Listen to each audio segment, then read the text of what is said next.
Good evening, all.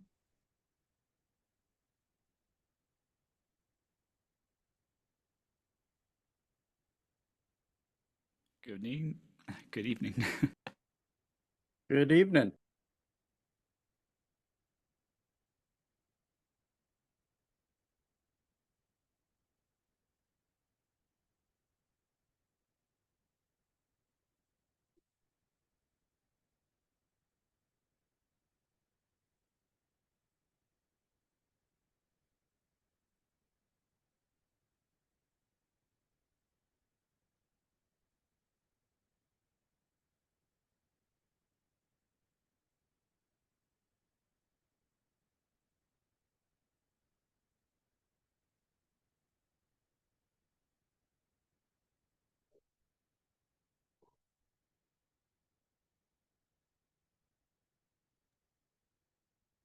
Sam, does your job require professional wear, or do you just dress up just for us? Just for the LP. I feel extra special now.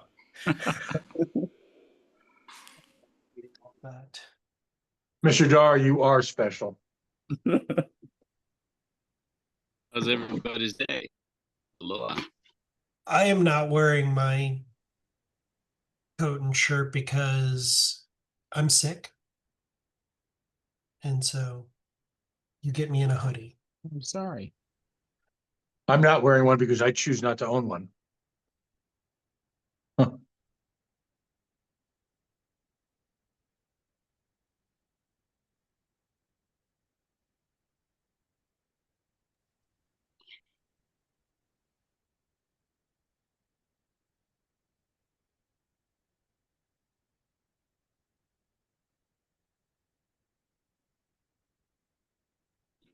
I like my suit more. It's definitely better in my opinion. I don't know if you got a good look at it, but I like it. Love it, Mr. Martin.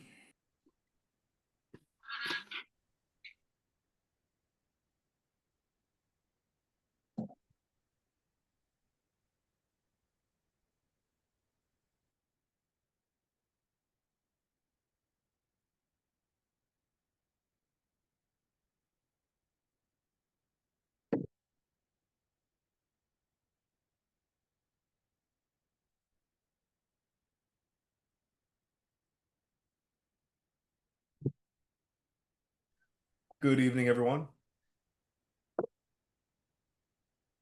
Good evening. Good evening. Aloha. We'll get started in about 4 minutes.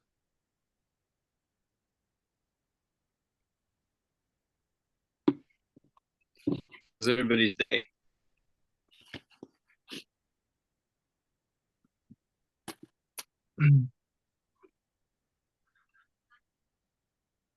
Can't complain, staying dry. Good deal. Yeah, it's nice and blue out there today. Rain finally let up. We had a volcano going off the other night. It's pretty cool. Lights up the sky red like the mountain of Mordor over there.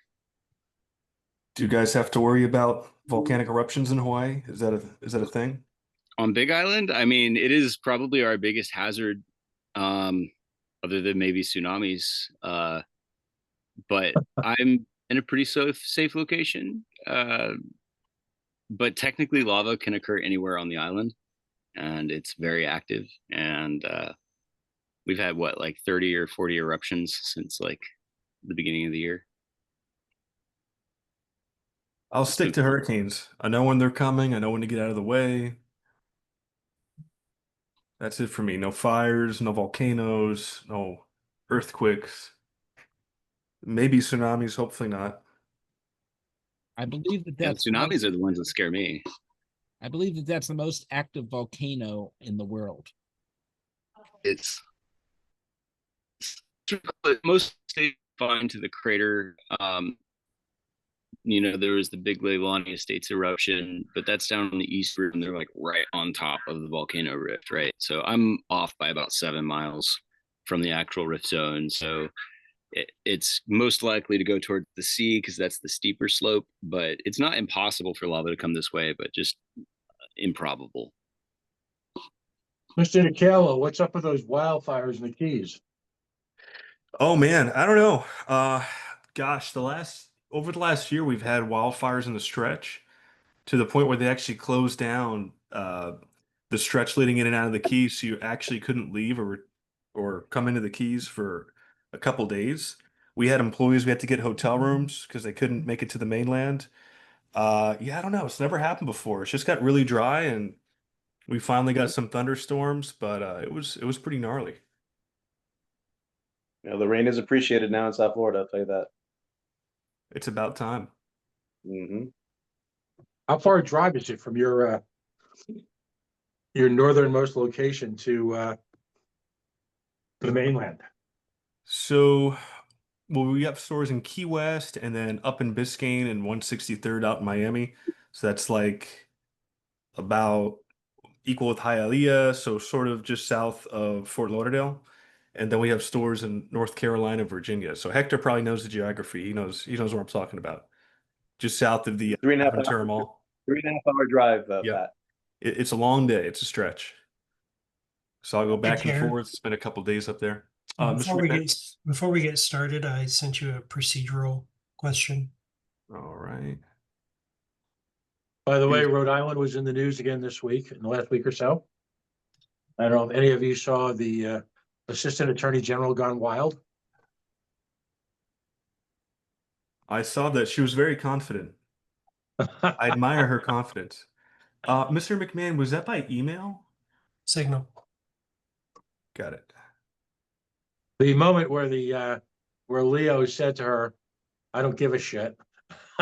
It was very ennobling. We had dozens of comments on my stuff.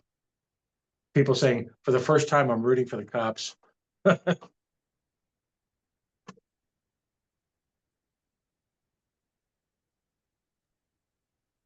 It's a rare moment, but it happens occasionally. Yeah. Cops finally find somebody worse than themselves. Oof. And I want you to know that given my vaunted position as a B-list player in the local media, I'm doing everything I can to play that video everywhere and anywhere around the world. All right. So please, wherever you find it, share it. Because the actual attorney general is a jerk.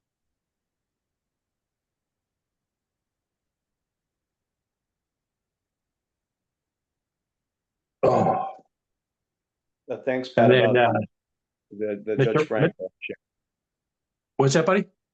Thanks for the share of the YouTube link to for the Judge Frank. Oh yeah. No, I knew his son. I know his son fairly well. That was a special commission. That was an excerpt from a commission where he and a fundraising effort and a little bit of state money was put together to renew people's driver's license who had lost them because of this whole fiasco with, what do they call it? The pipeline of poverty. Somebody who's broke gets a couple parking tickets, can't pay them because they're, I don't know, paying for food and rent and all that stuff. But the state needs their money. So that was the only time I ever got a chance to interview him on camera. It's a big deal in Florida too, and of which, Mr. Chair, today is also the anniversary of Hurricane Andrew. Ooh. Ooh. Yeah. Back when they were building houses out of duct tape and bubble gum, and they weren't properly securing the roofs, and Homestead turned into basically ground zero for a while. We're still recovering from Irma a little bit in some areas in the Middle Keys, so that was a wild one. And every 10 years ago, we'd get a big kahuna, and we just get hit really hard down here in the Keys. So we'll see what happens. Every hurricane season's a gamble. But it is 7:32, so Mr. Secretary, whenever you're ready, we'll go ahead and get this party started. Mr. Dar, I added you as a co-host if you can monitor people coming in for me. No, Mr. does. I just approved him.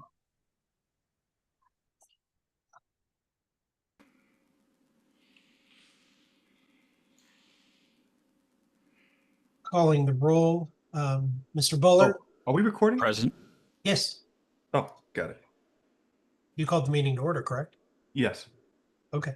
We are recording, aren't we? Yes. Yes. Okay. Mr. Bowler, Present. Mr. Bost, Present. Mr. Chatterton, Present. Mr. Wiley, Mr. Vice Chair Dar, Present. Mr. Dassing, Yeah. Mr. Bracco, Mr. Ford, Present. Mr. Weir, Miss Hayes, Miss Hollisey, Here. Mr. Present. Neville, sorry, Mr. Lamb, Present, but I will be deferring to Austin Martin unless I state otherwise. okay, Mr. Martin, Aloha, present. Mr. McGee, Mr. McGee, Mr. Johnson, I'm here. I am also here. Building suspense. I am here, Mr. Nana, He Mr. Don, there are trying people, to join. there are people waiting in the waiting room too. Mr. Hirsch, Here. Mr. Redpath,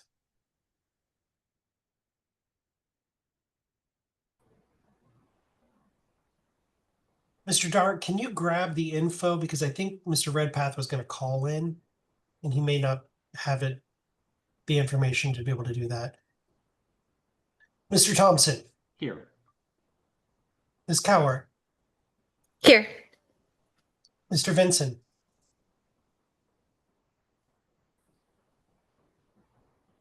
was pretty sure that I saw him. Mr. Vincent, He was attempting to join earlier. Let me see if he actually made it in. He should be in. I see his name, so it's a matter if he can unmute or not. welcome back to Mr. Watkins, Hello. Chair Nikayla. Present. Okay, we'll go through Ms. Hayes. I don't think she's here. Mr. Nana. I'm here. Oh, okay. Mr. Redpath. Mr. Vincent. Hello. Okay. Uh,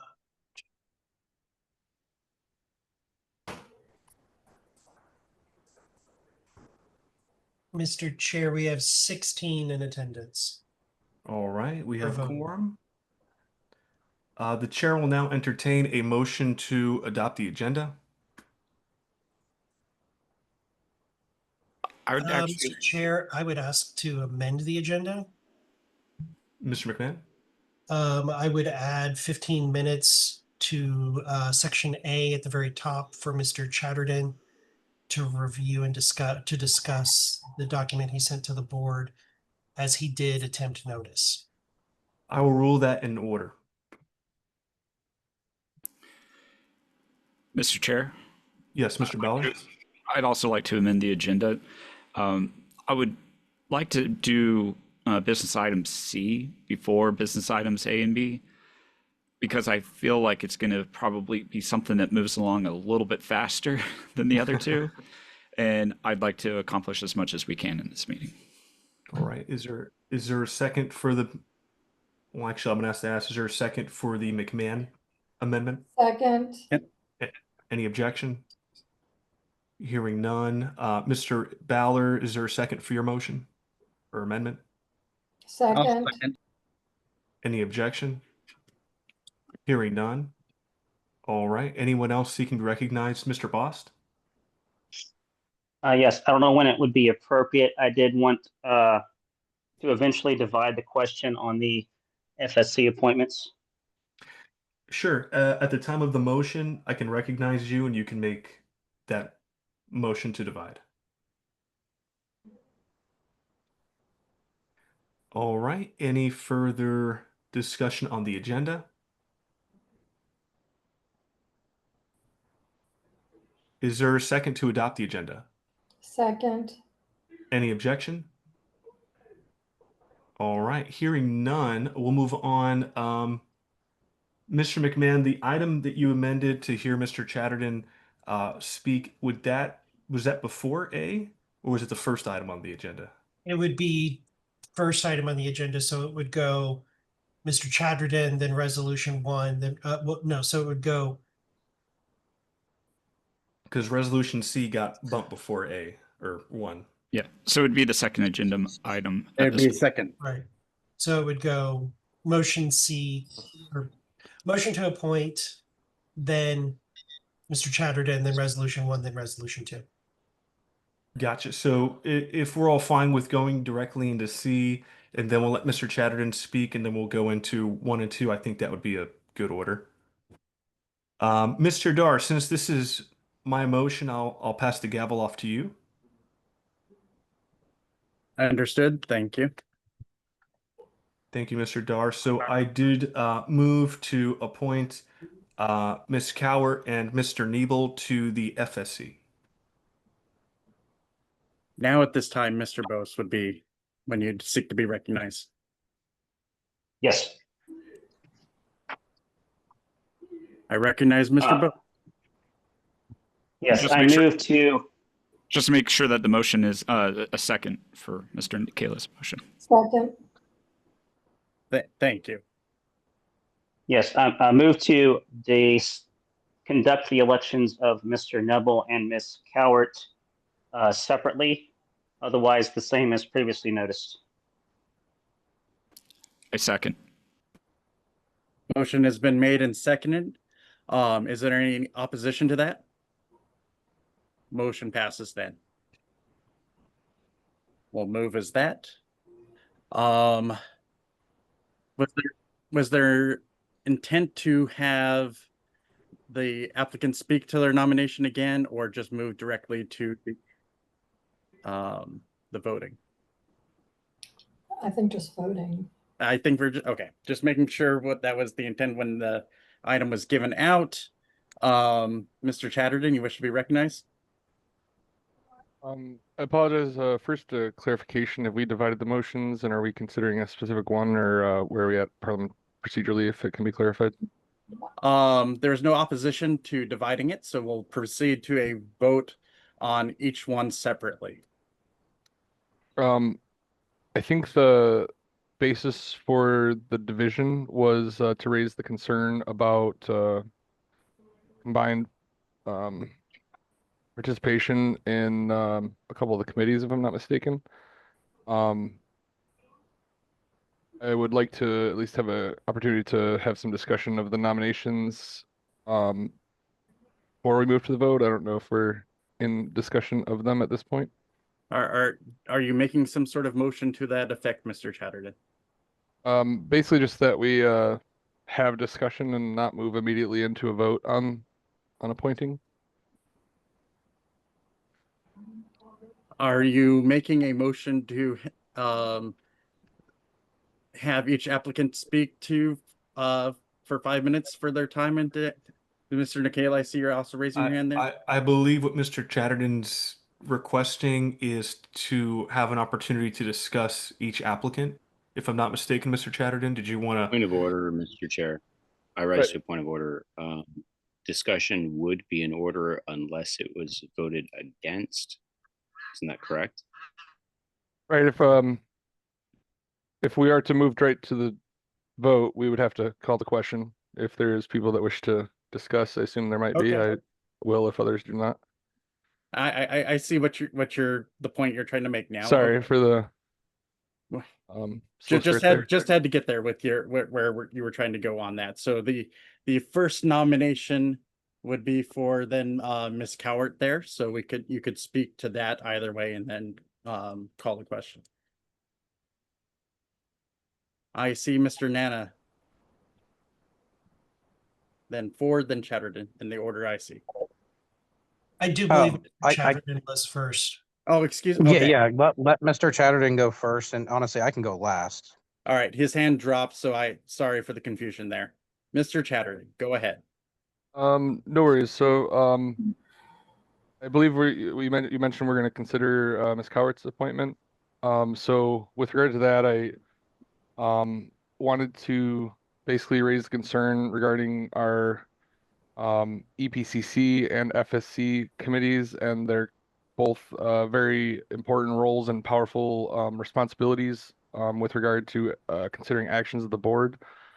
And I generally feel that given that both of those committees have elements in their definitions that allow those committees to have some degree of oversight or I guess veto power potentially over actions of the board, that I don't think it is appropriate for any individuals to sit on both of those committees.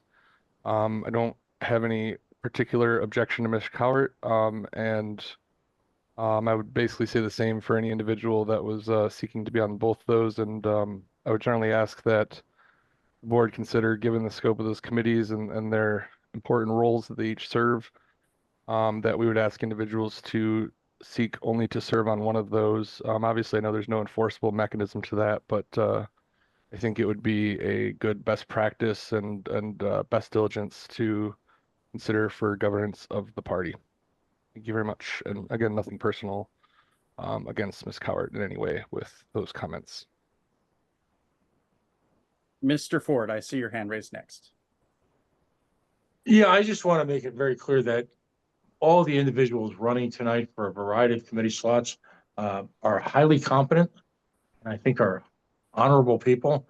I just worry that we've got, first of all, we've got so many committees to oversight an incredibly small organization. That's frustrating to me. I have to say that. But at the same token, any one individual, including myself, who would seek more than one position on those committees, we've got a large board, and we've got a board where folks are not involved in any committees at all.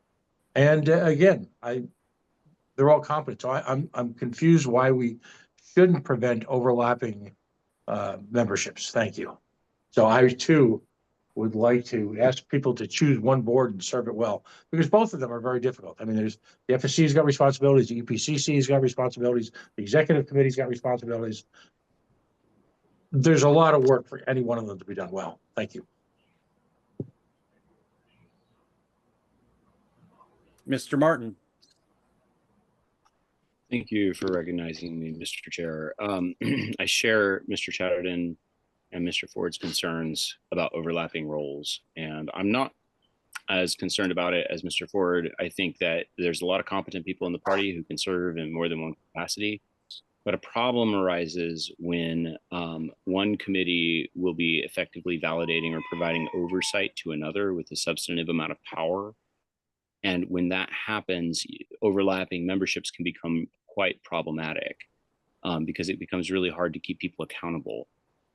So if the point of these committees is to provide accountability and oversight and all of the standards, high standards that we want to keep, we send a terrible message by even if they're great people, by stocking them with the same small handful of people. And so I really object to that. And Mr. Secretary, for the record, if it's all right, I'd like to record an objection. I didn't want to slow us down while we were moving on the agenda, but I do have an objection that I'd like to make on the record, that most of the items on the agenda today present some kind of problem that could present legal issues and liability. And I'm extremely concerned about that. But it's I don't want that to be like, I didn't want to make us You're not in in order right now, Mr. Martin. That's not speaking to the item at hand. That would be in order later. Very well. Thank On you. these appointments, I would like to see us have a little more participation from the broader membership. There's a lot of room for people to participate, and there's no need to have these kind of backroom. The deal is done before it gets here. And I think most of the folks in the audience can tell that we're not voting based on the merits of each candidate, but on trying to do power struggles on the board. And I'm trying to stop that, and yield. That's uncalled for. Mr. Bowler. Thank you, Mr. Chair. I understand Mr. Martin's hesitance in regards to these committees and the consolidation of power. I think he does make some interesting points. I would say that from my understanding, though, it's very difficult to actually find people to fill all of these different committees. And you'd think with how large this organization is, it would be fairly simple. But it's not just finding a person to fill it. You also have to find someone who is qualified. And I believe both of these candidates have the experience and skills necessary to actually do well. Thank you. Thank you, Mr. Bowler. Mr. Watkins. Yeah, I like to echo concerns raised by Mr. Chatterton, Mr. Ford, and Mr. Martin. Again, this is not a personal, I don't have any personal issues with any of the candidates, but I do think, first of all, I don't think the FSC should exist, honestly. I think most of that role can be consolidated into the audit committee in some way.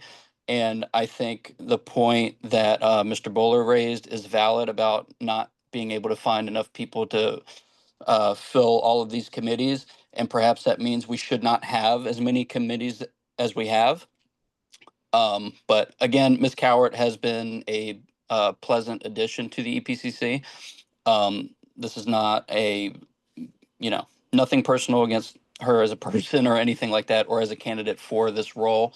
Again, I just think, and I think we should also recognize that Ms. Yanuskavich, I think, saw this potential conflict when she was on the audit committee and stepped away from that to join the FSC, but again, was also on the EPCC along with Mr. Malagon on both committees. I just see that as a potential issue. But again, I think my main concern is that this committee should probably just be rolled into the audit committee.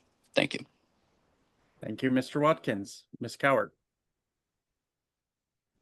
I just wanted to make sure that everyone has an understanding of what the FSC does versus what the EPCC does. So there is no overlap between those two committees. The EPCC is dealing with staff and contractor things specifically. If you look in the verbiage of the policy manual, the FSC specifically says it handles things that are not handled by the EPCC. So while you're right, Ms. Yanuskavich did withdraw from the audit committee because she felt like there was going to be a conflict of interest if she was serving on the FSC and audit committee.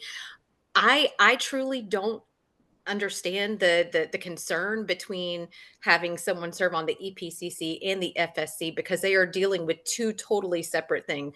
One is contracts related to personnel. The other is related to financial things that are kind of outside of that.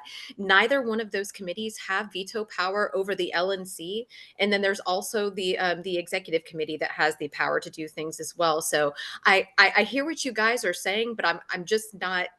I'm truly just not understanding what the concern is. Mr. Nick. That was all. Thank you. Thank you. I just wanted to speak to Ms. Cowart's acumen on both committees. Number one, Ms. Cowart does have experience that makes her uniquely qualified for EPCC, as well as a financial acumen, which I think makes her well qualified for the FSC. Both committees require accountability. They have responsibility. These are important committees, and finding the right pick is not easy, but I think we have two very well qualified candidates who I personally trust to take on those duties. I can't speak highly enough of either one of these candidates. Mr. Nebel is a CA. I just, I'll say this. We do have a lot of committees, but I'll say this. Finding LNC members who are interested in serving on committees can be a tough job. We do need an LNC member for the candidate support committee. I've been begged by the chair for a while trying to get some folks. I know that we did have some turnover there for righteous reasons, but we do need some new bodies on there to help out. It's a very important committee. So I say that to say that it isn't always so simple finding the right people, and I think we've got some good picks. Thank you. All right, Mr. Watkins again. I just have a question. What is there anything urgent that the FSC needs to consider, or what would be the consequences for not filling these committees right now? Is there any long-term effects, any short-term issues? What purpose is this committee serving overall? Thanks.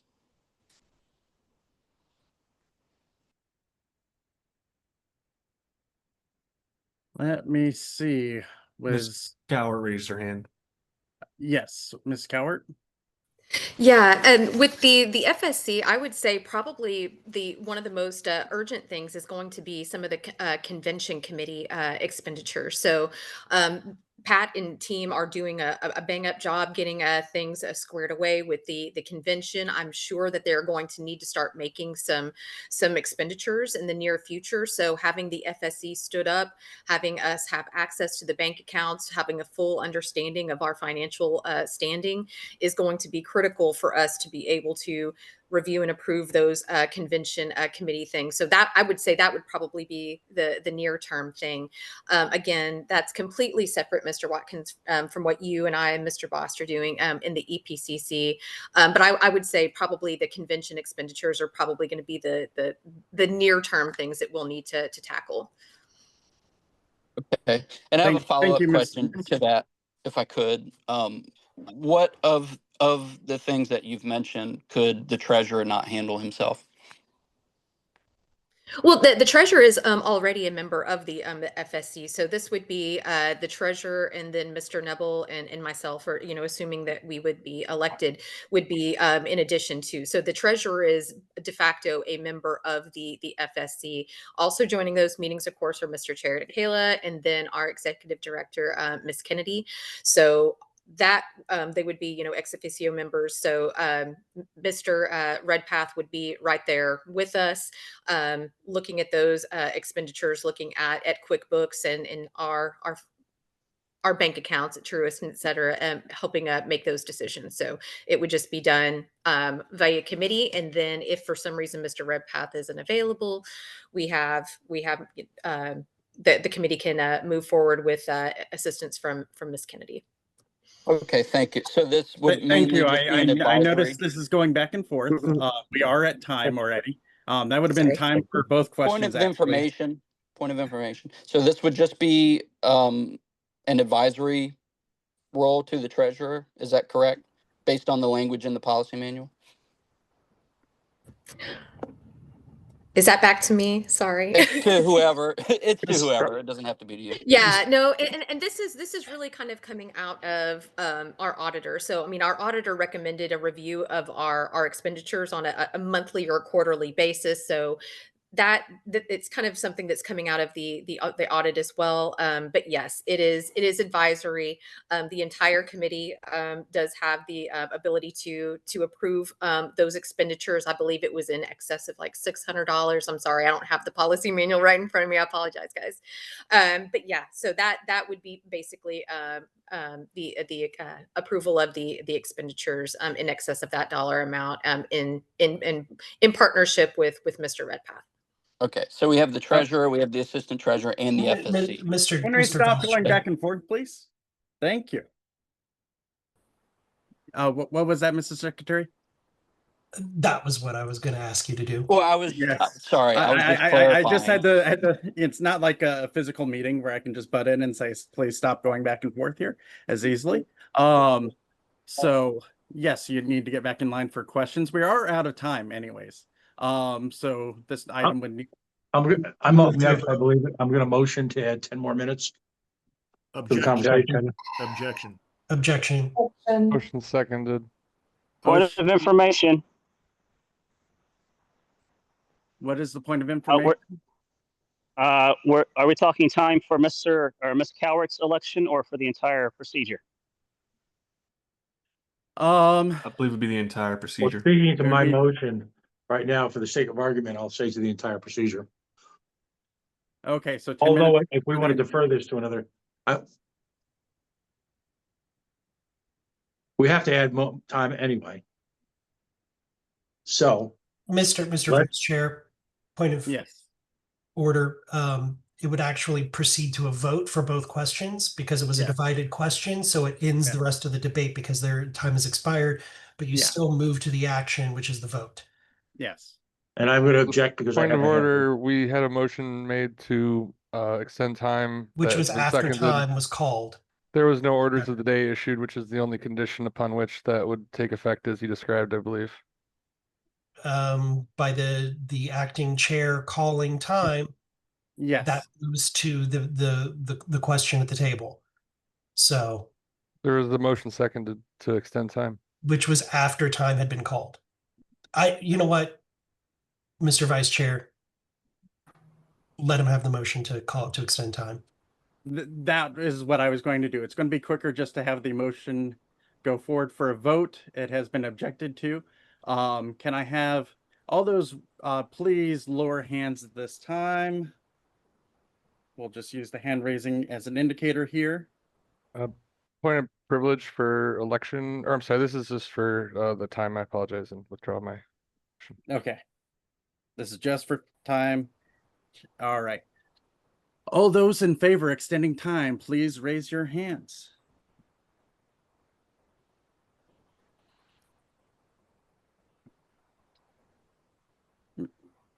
Mr. Secretary, if you could tell me how many votes you see in favor of extending time. I count 9 in favor. Okay. All those opposed, please raise your hands. Hold on, wait. Wait for everybody to put their hands down. That's good. Thank you. Everybody lower your hands, then I'll call it again. I see Mr. Ford figuring it out. Oh, hit it twice. There we go. All right. All those opposed.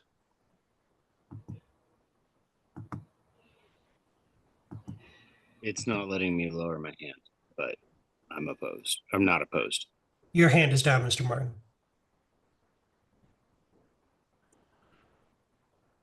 So looks like motion passes to extend time. Point of order. A motion to extend requires 2/3. 2/3. Oh, 2/3. Yes. My mistake. I was It does? not. Point of order, Mr. it does. Vice, It most certainly does. Okay. Mr. Vice Chair, can we take a recorded vote? Like a tallied vote? A tallied vote. Does this need I guess I'm unclear where votes are because I came up with a different number, so. Yeah, apparently And if we need, people are seeing hands up that I'm not seeing hands up. so it'd probably be best to go roll. We will not use the hands up function then. Thank you very much for that notification. Just to be clear, Mr. Secretary. Point of information again, if I may. Yes, Mr. Bose. To confirm, if this fails, there will be no discussion on Mr. Nebel's vote. That's correct. That is correct.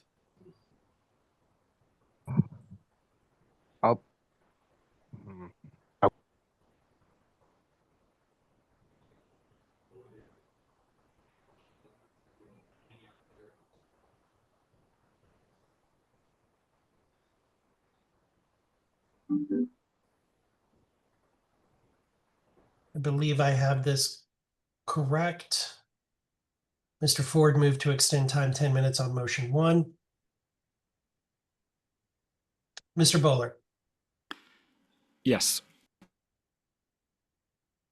Mr. Bost, Yes.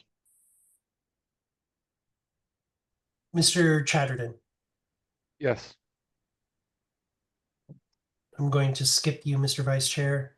Or, I'm sorry, Mr. Vice Chair, would you like to vote? Please skip me for now. Thank you. Mr. Dassing. Yeah. Mr. Ford. Yes. Miss Hollisey. No. Mr. Nebel. Yes, extend. Mr. Martin. Yes, extend the time. Mr. McGee. No. I am voting no. Mr. Nana. No. Mr. Redpath. No. Mr. Thompson. No. Mr. Vinson. Yes. Mr. Watkins. Yes. Mr. Nikela. I'll abstain. Mr. Dar, I don't believe my vote will make a change in this one. so you abstain? Yeah, I abstain. Okay. So I have 9 yes, 6 no, 2 abstentions.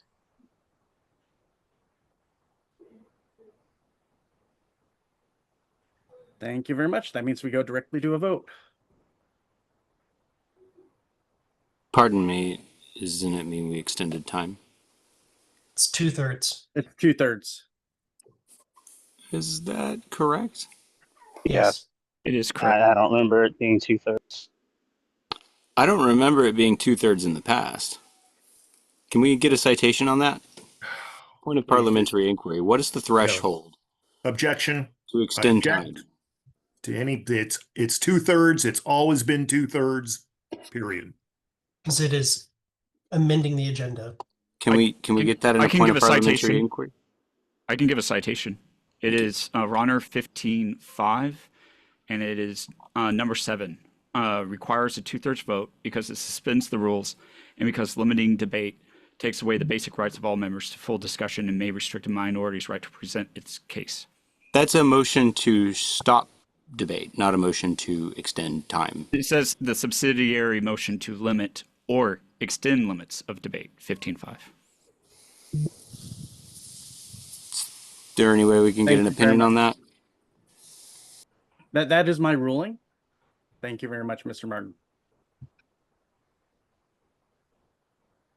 Well, we will now go to a vote for Ms. Cowart.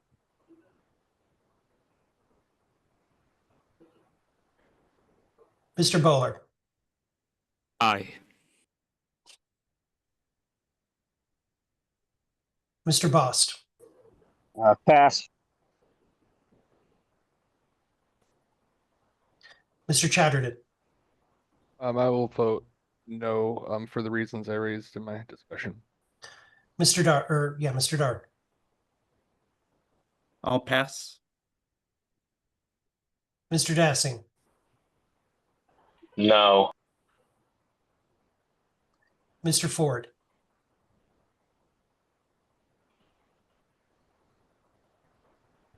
Yes. Ms. Hollisey, Yes. Mr. Nebel, Aye. Mr. Martin, Pass. Mr. McGee. Aye. I will vote yes. Mr. Nana, Yes. Treasurer Redpath, Yes. Mr. Thompson, Yes. Mr. Vincent, I'll abstain. Mr. Watkins, I'll also abstain. Mr. Nikela. I vote aye. Coming back to the passes, Mr. Bost, Yes.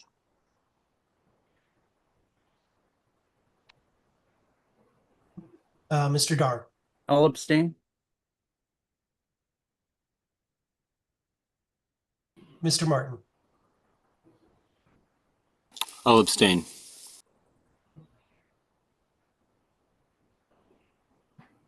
Mr. Vice Chair, the vote is 11 yes, 2 no, and 4 abstentions. Motion passes. Will you prepare the next ballot then?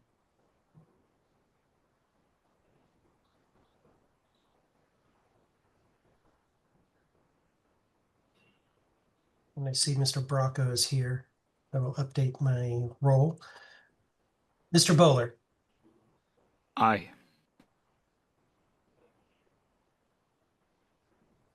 Mr. Bost, No. Mr. Chatterton, No. Mr. Dar, Pass. Mr. Dassing, No. Mr. Ford, I'll pass. Ms. Hollisey, Yes. Mr. Neville, Aye. Mr. Martin, Pass. Mr. McGee, Aye. I will vote yes. Mr. Nana, Yes. Mr. Redpath, Yes. Mr. Thompson, Yes. Mr. Vinson, No. Mr. Watkins, No. Mr. Nikela, Aye. Mr. Dar,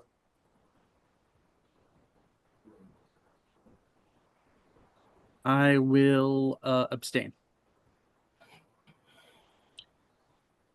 Mr. Ford, I'll abstain. and Mr. Martin.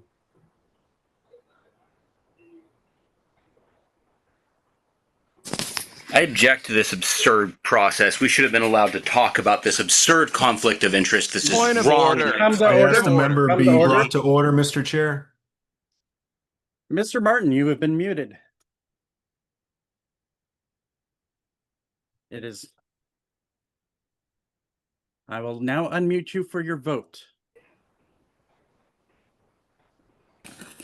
I'm going to abstain because this is going to expose us to liability. How dare you cut off debate this way? It's wrong. Mr. Vice Chair, the vote is 9 yes, 5 no, 3 abstentions. Motion passes. Mr. Dar, point of order, please. Yes, Mr. Bose. Was that the appropriate time to apply a mute? When somebody is out of order, normally I would gavel and try to stop it. And if it was in a meeting, I just wanted to mute for a moment to tell him to basically come to order there, then ask him to unmute to come to a vote. Also, point of order. A vote is not the appropriate time for debate. That is correct.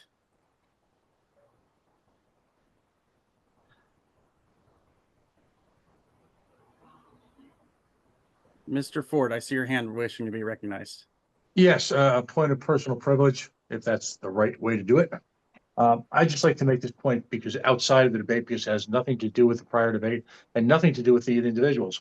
But this board has a longstanding tradition of making sure that every member is a part of a significant working committee. We seem to have forgotten that. And I think it's time for everyone on this board to step up and engage responsibly in a serious working committee. A failure to do so renders this board just nothing more than a bully pulpit and a platform for people's individual beliefs. That's not the purpose of this board. So I would ask that the folks who run this party, which is ostensibly us, review that and remedy that. Thank you. Anyways, the next item of business I see was the motion to have Mr. Chatterton speak, I believe was next, Mrs. Secretary. I just want to say, it comes dangerously close to you saying Mrs. Secretary every time. Old habits die hard. I'm sorry. But yes, that is the next item on the agenda. Mr. Vice Chair is recognizing Mr. Chatterton for 15 minutes to speak to his report that he sent to the board. Thank you. Now recognize Mr. Chatterton. All right. Thank you very much, and thank you, Mr. Secretary, for helping to put this time on the agenda. I appreciate it. I wanted to raise the concerns raised in this report. This report was something that I put together back in June. It was coming from the meeting in which we considered the adoption, I believe it was on June 9th, of the SIC report and the original adoption of the original basis for the motions that we're here to consider tonight, remaining on our agenda.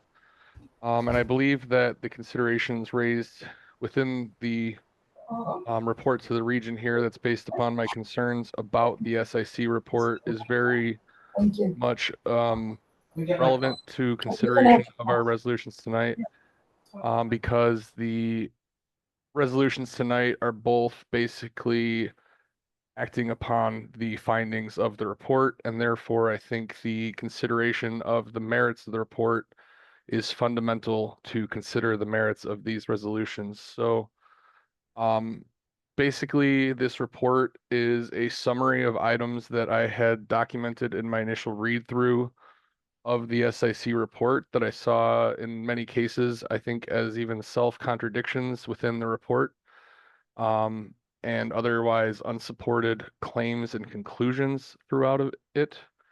And I attempted to raise many of these items in that meeting and was not allowed time to consider that given the length of the report. It would have taken a substantial amount of time, obviously, and hence my request to consider these tonight. So the report that I sent to the LNC, and I believe is available to observers, mentions several key points. I think I'll try to just go through them quickly for an overview, and I can answer any questions with that. So I raised several main categories: procedural deficiencies and incomplete evidence, unsubstantiated claims and policy misinterpretations, and institutional failures that have been misattributed.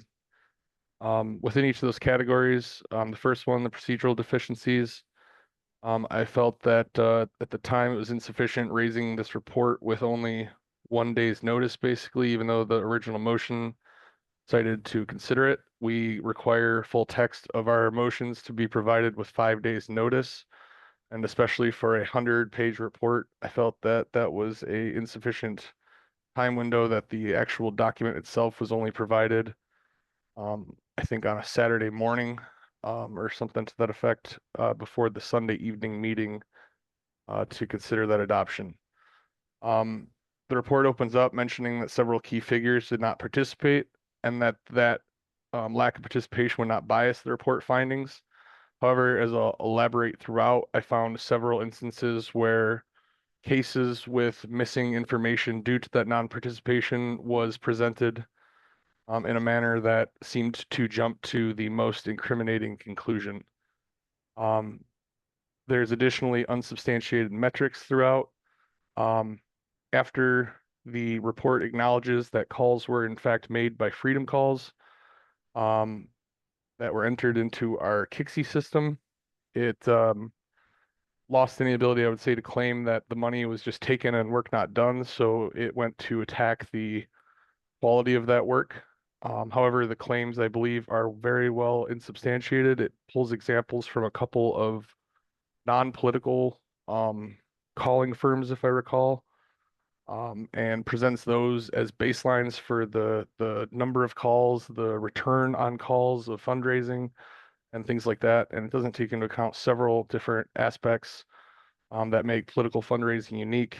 It also does not account for links that were shared through that system that don't track donations, or have that tied in any way to the calling, and then presents that as minimally raising money without demonstrating that it had a thorough assessment of the funds brought in.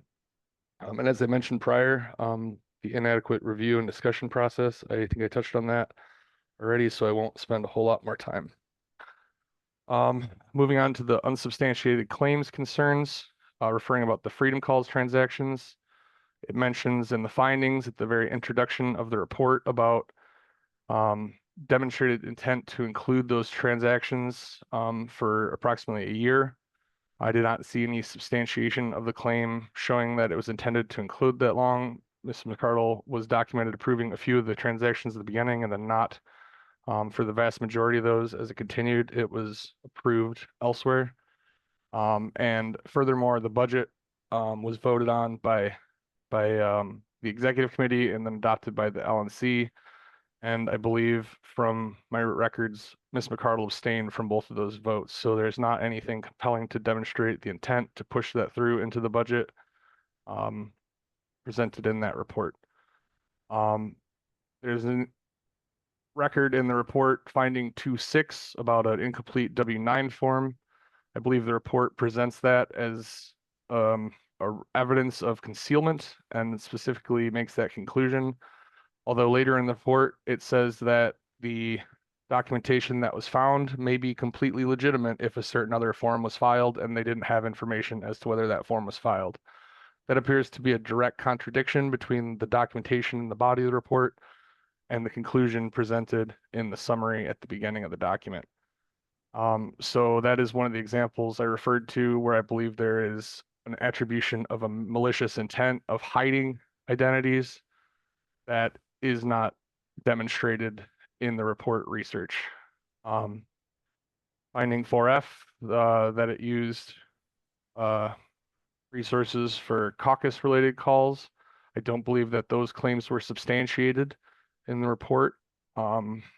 Then citing claims about website professionalism, specifically cites that registration data does not show certain elements that I believe are very standard practice to be concealed on sites when you purchase. It's even a bundled factor that specifically hides that information. And having registered sites in the past that I didn't use it, it's for very good reason that I believe that those type of protection measures with website registrations are very standard, and I think that was misattributed as a malicious action intended to hide details about the company. The report also attributes payments made from the Kennedy Victory Fund to swing vote strategists as a conflict, according to the provisions in the policy manual that specifies items of doing business with the party have to be disclosed. I don't think that that qualifies in that category. Actions that were done that were outside of the normal party responsibilities paid by the Victory Fund, I don't think would fall under that. And there's nothing that demonstrates things were arranged in advance to justify a claim for conflict there that I can see. The Rescue the Public rally findings specifically noted details about an email that was sent out, and the concerns I had with that are that the email was presented in two waves. The first was an initial draft that was voted 2-1 by the APRC with no ultimate finding, and the email was revised. Several feedbacks were given with that 2-1 vote, and upon inspecting the email that actually went out and finding that in my personal inbox, the edits that were requested by the APRC after that first review were largely followed and incorporated. And I further found in our policy manual that the chair is authorized to override the APRC's actions. So the claims in the report that this was a lie to the APRC, that it was breaking privilege or breaking policy, I mean, to send that email out, I don't think were substantiated. And I think the second email that went out was within all of our policies and specifically within the recommendations given upon the first vote. Getting close to wrapping up here, and I thank everyone for bearing with me. The report classifies the hiring of a neighbor as a conflict. Our policy manual conflict policy specifically cites legal relatives, domestic partners, or business associates. Neighbors is in no means associated in that category. The institutional failures, now jumping on to the main last category of issues that I raised, that the report claims she bypassed oversight. The report specifically cites that the executive director approved 10 of the 14 transactions, and where it challenged the quality, I think that was in those reports that were approved by the executive director, the payments that were approved. The report then uses those attacks to claim that the transactions were not outside of or not within the interest of the LNC. And I think the fact that they were approved by an independent entity within the party highly discredits that claim.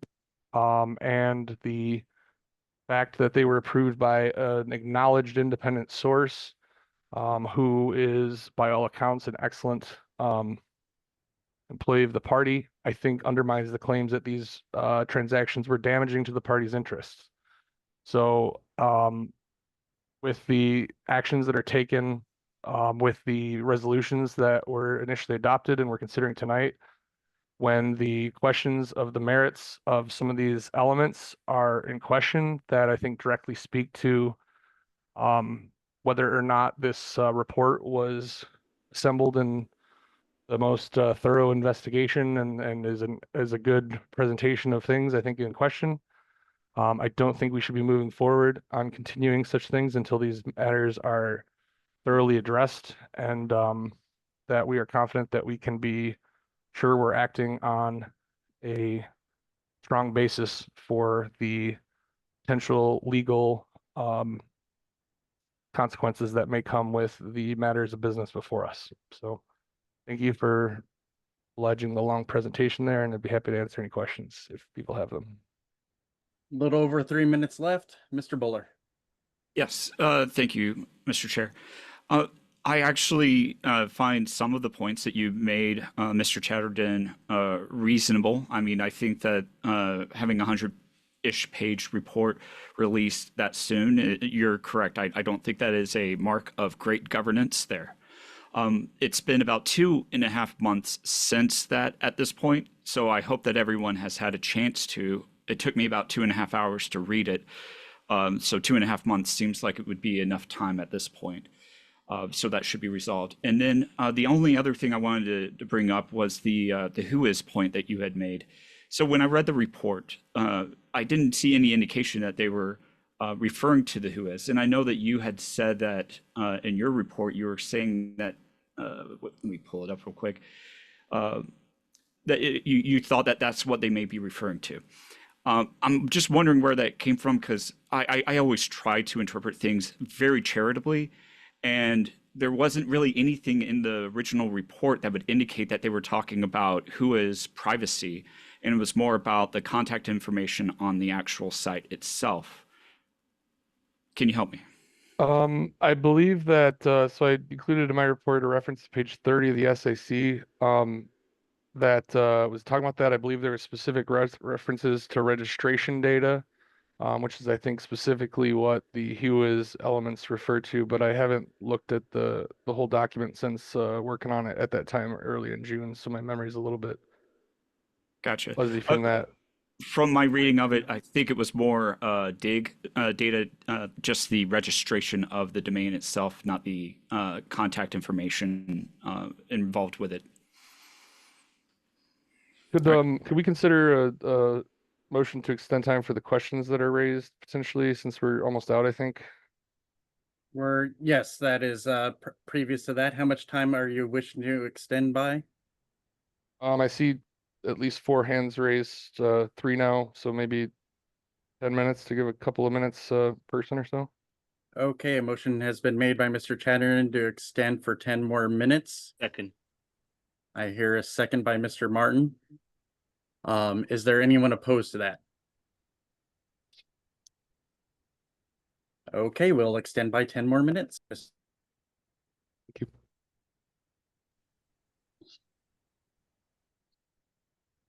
Thank you, Mr. Chair. Oh, by the way, I yielded, sorry.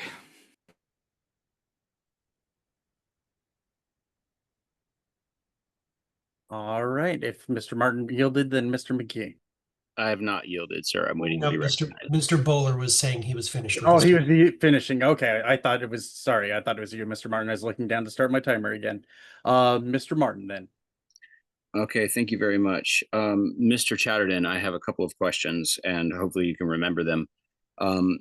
Number one is, what kind of legal advice were members of the LNC given prior to these actions? Number two is, in your opinion, did Angela choose to resign, or was she forced to resign? Number three is, did you originally work with Adrian, Meredith, and Kathy? Why? What made you change your mind on working with them? And four, did they orchestrate the chair election to stop open nominations and keep the party in the dark on purpose, in your opinion?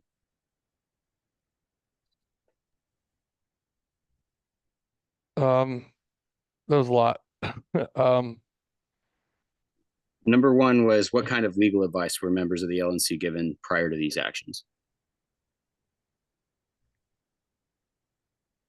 Maybe something best followed up offline for their legal nature. I'll yield that question. In your opinion, did Angela choose to resign or was she forced?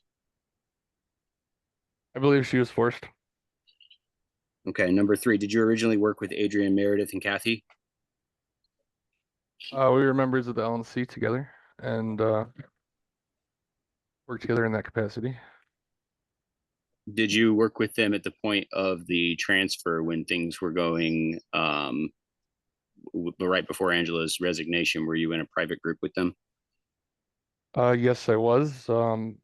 At What that made you- time, I was in that group in discussions leading up to the chair election. I was What thrown made you out of change those your mind? communications after raising concerns about the objectivity of the business that was being conducted in those discussions, and made known to those involved that I was uncomfortable with the nature of discussion, and that if concerns were not answered, I would be bringing those concerns to a wider audience, notably the Region 1 leadership.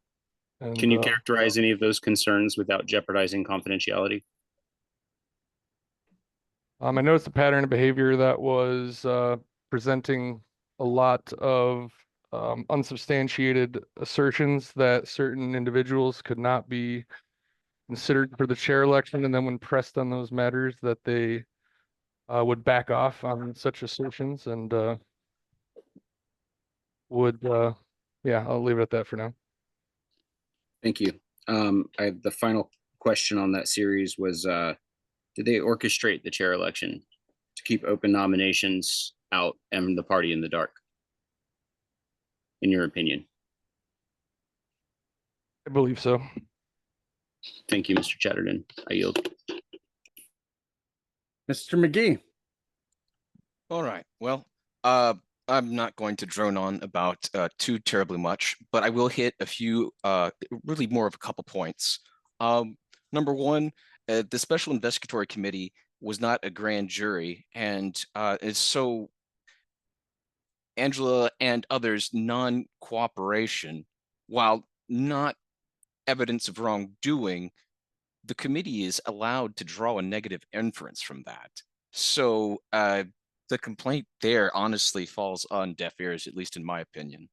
As for insufficient oversight, at the time that the payments for Freedom Calls started, Ms. McCardle was both the chair and the executive director. So misattribution is a strong word in this context, because with the power of the chair and the executive director in the same hands, effectively, you have the power to slip whatever you want into the budget without notifying the treasurer. So, I mean, there wouldn't be any reason for the new executive director, Ms. Kennedy, who is amazing, or Mr. Redpath to have any reason to think that this budget line item was in any way out of order. And that's really the problem here. And that's why the FSC was created in the first place, and why there were amendments adopted in Grand Rapids to address this matter. So there's certainly a large amount of failure that points in one direction. So, I mean, and as for being forced out, that's not certainly in Ms. McCardle's affidavit to the court. That is not what she said. So, you know, people are allowed to believe what they want to believe, but I'll take the affidavit over someone's personal opinion. Thank you. I yield. Mr. Thompson. Yeah, I will also actually be fast. With the who is information, it was a long report, so I could be forgetting part of it. But I believe the issue wasn't with the registration of the domain so much as the registration of the LLC, and that part was obfuscated. So I think at least part of the complaint wasn't that they use a who is service that anonymizes you, which is fairly standard. It was that it appeared that people went out of the way to not make it known who owned the organization.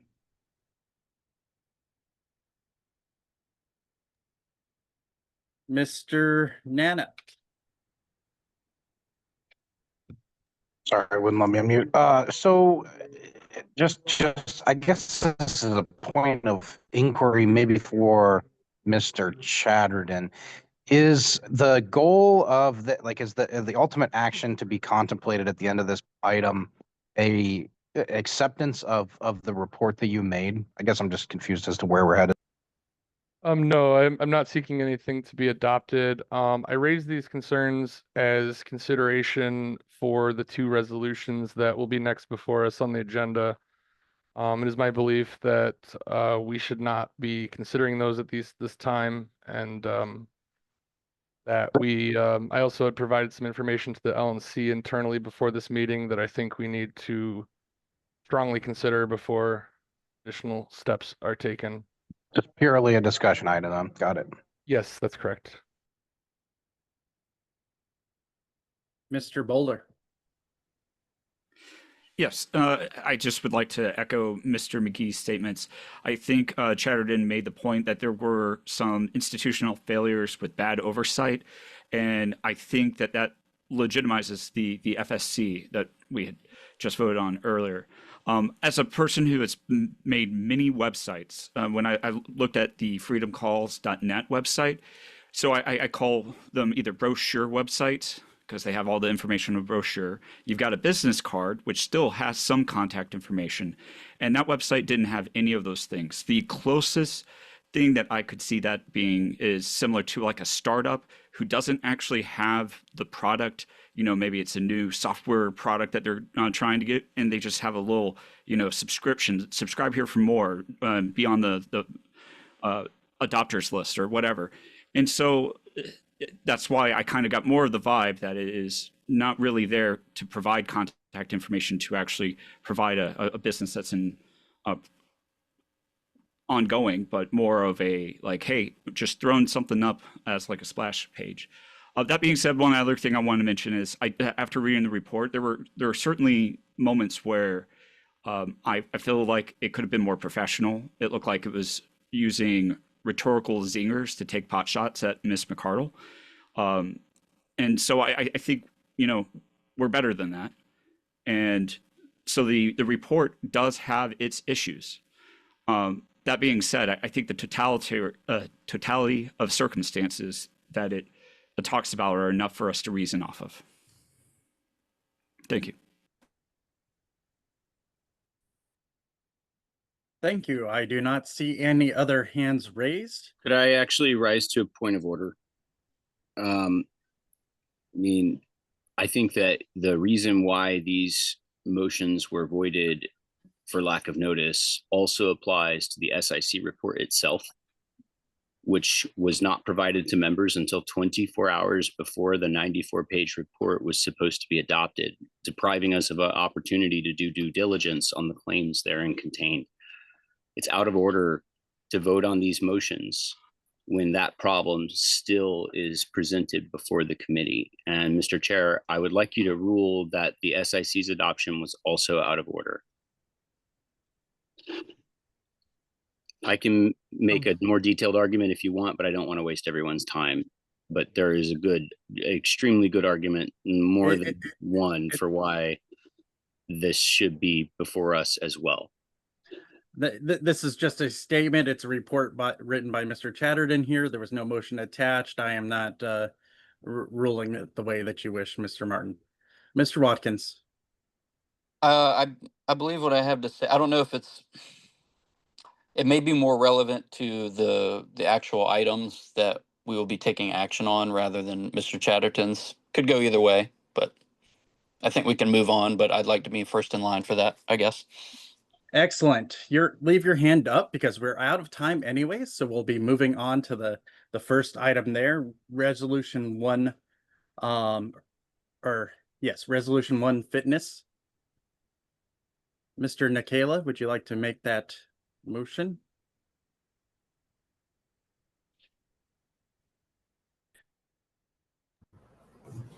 believe the chair might be muted.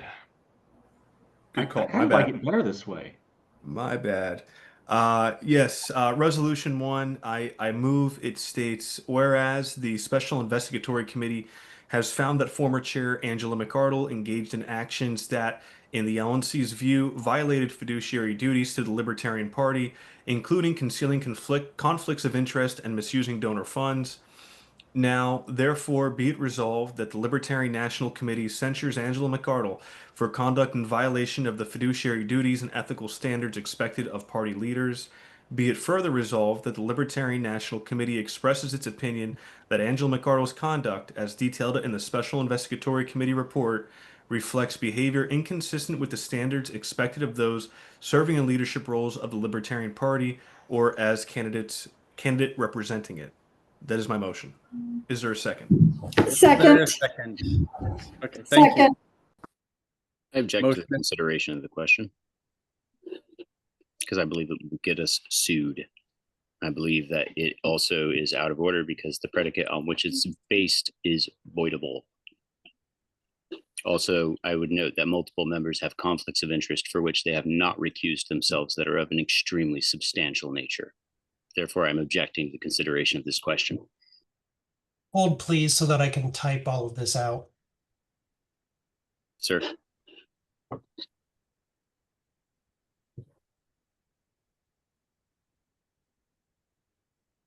Objecting to consideration. I'd rather us not get sued, sir. Mr. Chair, I believe that proceeds directly to a vote. Yes, it needs a second and then would need to go to a vote. A second. Mr. Chatterton is seconding. Mr. McMahon, let me know when you have that written down. I'm recording the entire objection, which was Martin objects to consideration on motion due to legal matters, conflicts of interest. Point of And what information. else? What else, Mr. Martin? That the predicate of the motions is voidable for the same reasons the previous iterations of these motions were voided, and that it violates core principles. Innocent until proven guilty, folks. It's a necessary. I don't believe core We gotta do it principles is a right. legitimate objection. I believe it is, and I'd like to. No, I mean, be I on don't record. believe that in Roberts it's a legitimate objection. But I believe, according to our policy manual and our bylaws, it may be, and I'd like the judicial committee Okay, to be able I'll to. just put it in there for you, Mr. Martin. Thank you, Mr. Secretary. I appreciate you. Also, point of Faulty notice. Okay, so legal matters, conflicts of interest, faulty notice. There were two more things that you had. Voidability of the predicate. Faulty notice. And violations of core principles. Right.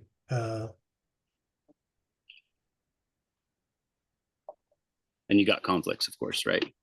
Yep. Okay, I'm ready, Mr. Vice Chair. All right. This type of motion is non-debatable, so we'll move directly to a vote. Mr. Chair, it's point of parliamentary inquiry. Yes, Mr. Nana. Objection of a main motion does require 2/3 to be sustained, correct? That is correct. Thank you. Give me 1 second while I prepare a ballot for this, if you would, sir. While he does that, can I make a parliamentary inquiry? Mr. Bowler, go ahead.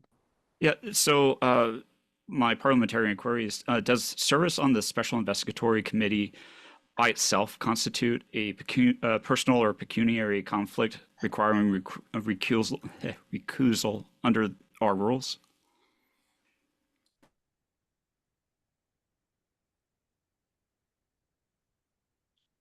It is my understanding it does not.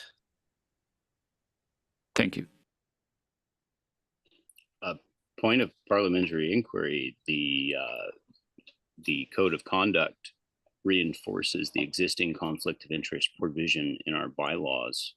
It would make actions voidable if the conflicted votes made the difference, wouldn't it?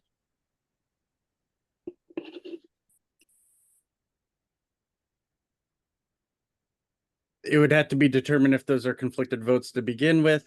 I'm not going into that deep into the hypothetical at this time. But hypothetically, if they were, then it would be voidable. That's the inquiry.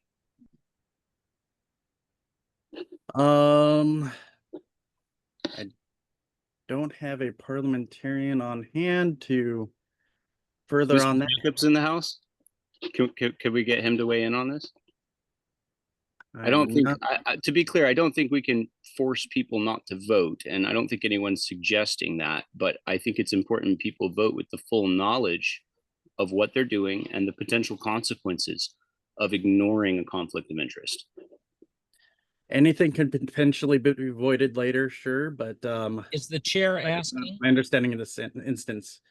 Yes, Mr. Jacobs, go ahead. Okay, Mr. Chairman, in my opinion, it does not constitute a conflict of interest.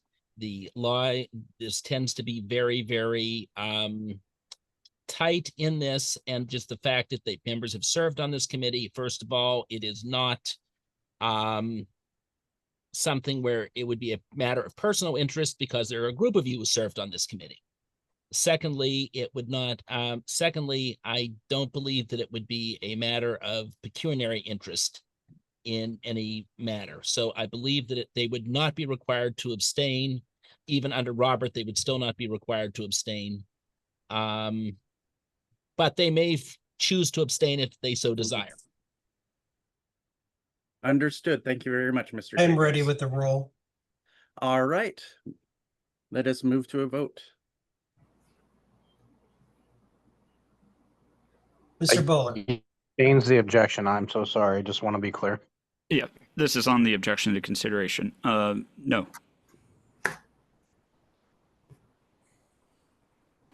Mr. Bost. No.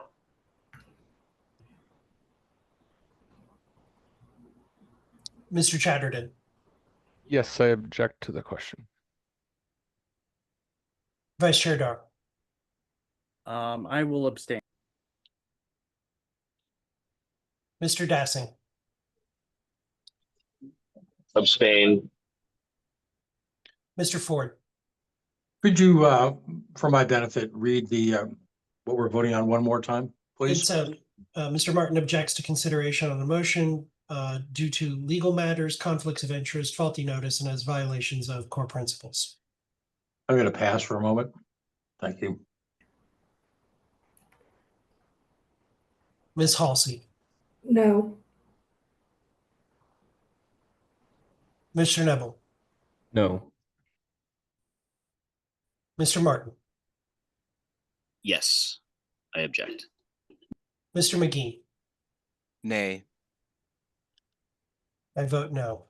Mr. Nana. No. Mr. Redpath. No. Mr. Thompson. No. Mr. Vincent. No. Mr. Watkins. I'll abstain. Mr. Nicola. No. Mr. Ford. You got I'll that last abstain one as on well. got that last one on the wrong line, Mr. Nana. There we go. Mr. Ford. Point of order. Mr. Watkins abstained. Okay, I'm sorry.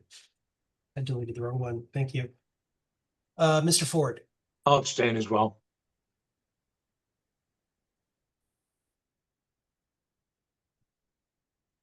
Mr. Chair, the total is 2 yes, 11 no, 4 abstentions.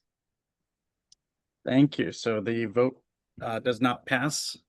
We will go back to the main motion here. I see first in line, Mr. Watkins. You now have your opportunity to speak. Thank you for waiting so patiently. Yeah. No problem. Thank you. Yeah, I just wanted to, I guess, point out to, this whole thing that we're addressing, the whole reason for this meeting tonight. I just want to bring us back a little bit to when we were considering the removal of the former secretary, that we spent at least 3, maybe closer to 4 hours discussing the report relative to that, for whether or not we believed that she was unfit to perform her duties in her role. And we did not spend nearly that amount of time for something that this report is incoherently and vaguely suggesting is potentially criminal. And it seems like this whole meeting is just an attempt to avoid the JC opinion that is pending. I don't know when that is, and admittedly, I haven't really been following it that closely. But it just seems like if we had more time to discuss this as a board, we could go over most of these questions that have been raised now, instead of having a subsequent meeting bringing it up again after we've had some procedural issues with it. We could have just, gotten the report earlier. I understand there were leaks and there was concerns about that. That's fine. I understand that. But still, I think it would be it would have been more responsible for us to have more time to digest this and then come together and either review it again, or discuss the implications of it. We don't know what those would be. I don't think we still do, and I really don't think we've been addressing that thoroughly, even still. So I really think it's best that we take more time to discuss this, probably in executive session. I really don't want to do it tonight. Maybe again. But if we had had more time initially, we would have been able to avoid this entire meeting and probably this whole situation. Thanks. Thank you, Mr. Watkins. Mr. Chatterton. So I would intend to make this same proposal for the next resolution as well. So as the LNC members are hopefully aware, I sent an email to the LNC and to council with some questions about our some ongoing legal matters that I believe these motions could have an impact on. And unfortunately, due to the timing, it was not reasonable to hope for a response on those matters prior to the meeting. So I will therefore be motioning that we table this motion. I'll do the same for the next until our upcoming meeting on September 7th, that we can have an opportunity to hear advice from our council back on the resolutions on the questions that I raised and potential impact of these resolutions.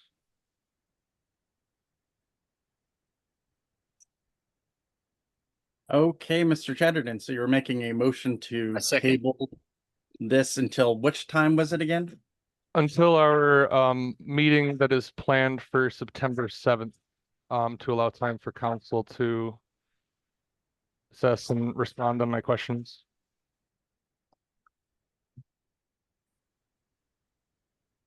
And a motion was seconded by Mr. Martin. All right, let's go to a vote on tabling. I'll let Mr. McMahon. A point of order. This is from Mr. Chatterton's description. This is a motion to postpone to a definite time, isn't it? Because tabling would be within the same meeting. That is correct. That is a correction of the parliamentary procedure there. It would be postponed to a specific time instead of tabling, is what he was attempting to do. Thank you. That sounds to be my intent. Absolutely. Understood your attempt. Thank you very much.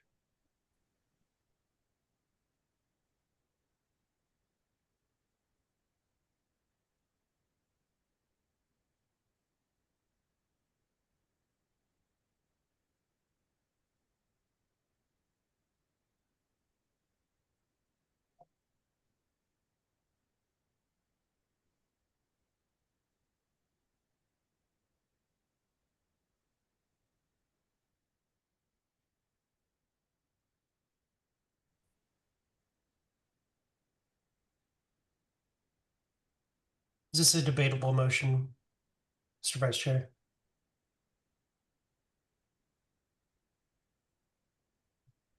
I'd have to look that up. It's been a little bit. Mr. Chair, it is debatable, but debate is limited in that it must not go into the merits of the main question any more than is necessary to enable the assembly to decide. Just found that too. Thank you very much. All right. I see hands raised. Was that for debate after this or debate on this particular item? Mine is for after. After. Okay. I don't see anyone wishing to be recognized for debating on this on this, so we will go to a vote. I would like to on the say one postpone. thing really Okay. quickly. It has taken a lot of effort, personal time, and expense to get legal counsel that I've gotten so far. And I have heard from counsel, and I'm acting on the advice of counsel, just so you guys are all aware of that. Number one. Number two, Mr. Chowderton is totally right. And in order for us to make an informed decision, we need a little bit of time to be able to talk to lawyers, and they're busy people. They can't just turn on a dime because we called a meeting 7 days out. So these are complex questions. And I think everyone has a responsibility to do their due diligence and actually try to get the correct answer on this from a independent counsel if that's what you feel is necessary. That's what I feel is necessary, and that's why I'm in support of this. I yield.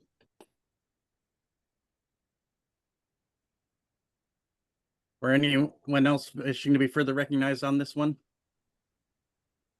Okay.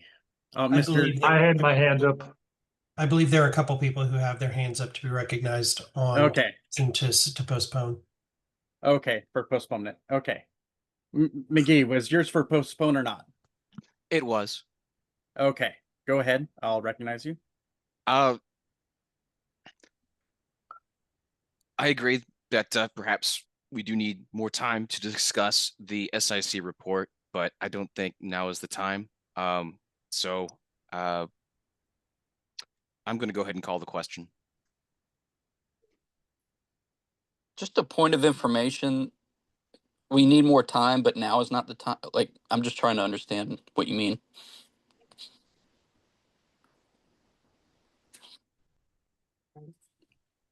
Not seeing a hand further raised, so I the have my question hand was up. called. Well, no, My hand up. I have my hand up. a question was called, Mr. Ford. So, Okay. Point of order. Again, Was there a Point second? of yeah. There's no Mr. President. second. Yeah, point of order. It has not been seconded, so technically it would be in order. I'm trying to call for that before I've been interrupted multiple times. Thank you, gentlemen. Was there a second to the call to question? A point of information here. How much time do we have left on this item? We have 2 minutes left. I second calling this question. All right, the question's been called and second has been made to call the question. Evan, I'm putting you to work today. Or silencing.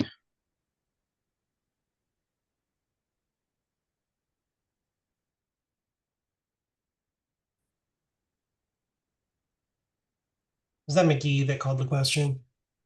Yes, sir. That is correct. Can the secretary note for the record that he called the question because he believed we needed more time? I'd appreciate it. Will not.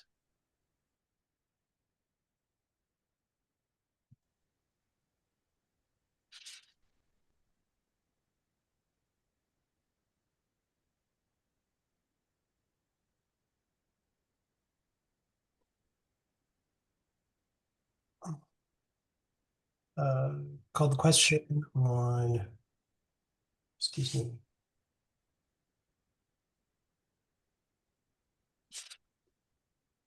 Mr. Bowler, Aye. Mr. Bost. All right, this is just to call the question to get to the question. Mhm. Yes. Mr. Chatterton, Abstain. Mr. Dar, Abstain. Mr. Dassing, Abstain. Mr. Ford. I've never served on an LNC which uses calling the question to suppress debate before. I'll pass. Ms. Halsey, Yes. Just checking with Adrian. Ha. Mr. Chair, I believe that was inappropriate. Mr. Neville, Abstain. Mr. Martin, Yes.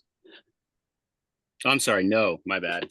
I just lost my train of thought there, guys. Sorry. I did hesitate for a second for you, Mr. Martin. I didn't think that was a correct vote.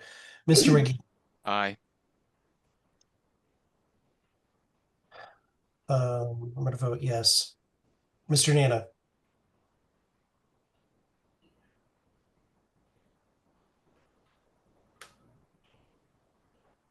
Mr. Nana, Just- Mr. Hirsch. I'm sorry. I had just put him back in the room, and it looks like you might have fallen out again. They got Mr. it. Hirsch. I'm going to do this for him for now. Mr. Redpath, Yes. Mr. Thompson, Yes. Mr. Vinson, Abstain. Mr. Watkins, I'll abstain. Mr. Nikela, Abstain. Mr. Ford, I'll abstain. Mr. Nana, Yeah, sorry, I was on an elevator. I vote yes. Mr. Chair, the vote is 8 yes, 1 no, 8 abstentions.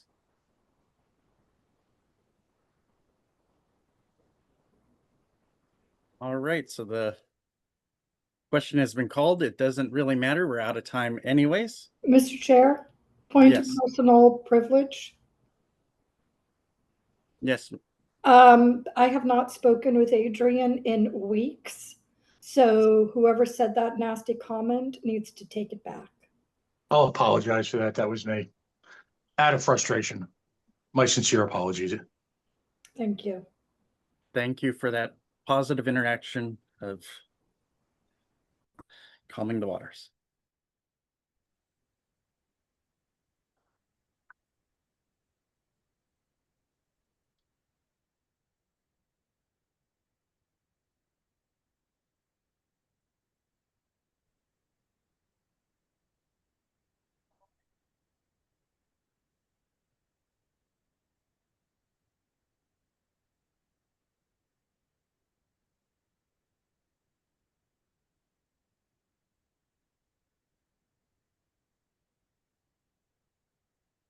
Move to postpone this to the September 7th, 2025 LNC special monthly meeting made by Mr. Chatterton. And this is where we're at, Mr. Chair. That is correct. Mr. Bowler, No. Mr. Bost, Yes to postpone. Mr. Chatterton, Yes. Mr. Dar, Pass. Mr. Dassing, Yes. Mr. Ford, Yes. Ms. Halsey, No.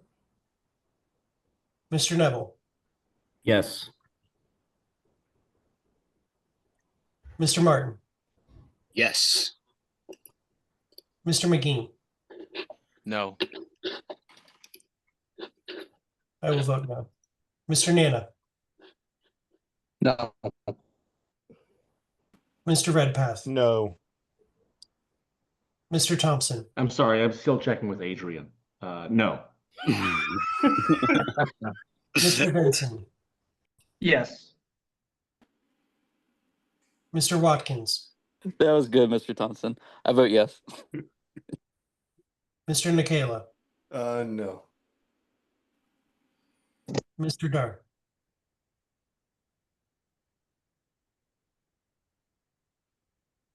I will vote no. The vote is 8 yes, 9 no. Motion does not pass.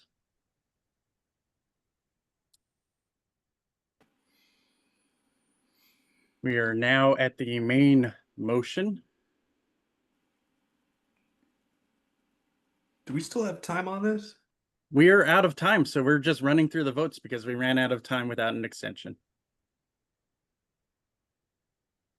Moving to a vote, correct, Mr. Chair? That is correct.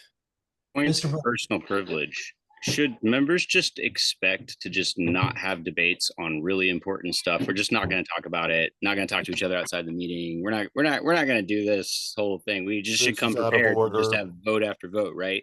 This is Because out of order. I was prepared to talk about it. All right, thank you for coming back to order.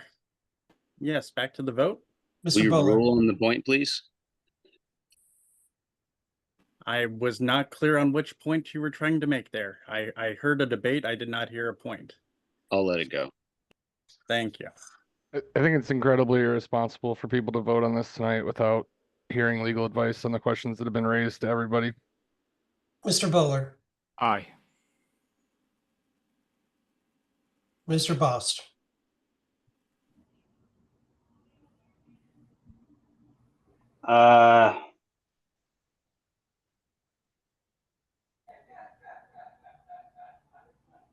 No. Mr. Chatterton, I'll vote no. Mr. Dar, Pass. Mr. Dassing, No. Mr. Ford, Pass. Ms. Halsey, Yes. Mr. Neville, Aye. Mr. Martin, Pass. Mr. McGee, I'm sorry, I'm still checking with Adrian. Oh, I know, yes. Obviously. Oh, I'm not muted. Sorry. Mr. Nana, Yes. Mr. Redpath, Yes. Mr. Thompson, Yes, again. Mr. Vincent, No. Mr. Watkins, No. Mr. Nikela, Aye. Mr. Dar, I vote yes. Mr. Ford, I'm sorry, somebody in the board's berating me via text right now. Adrian.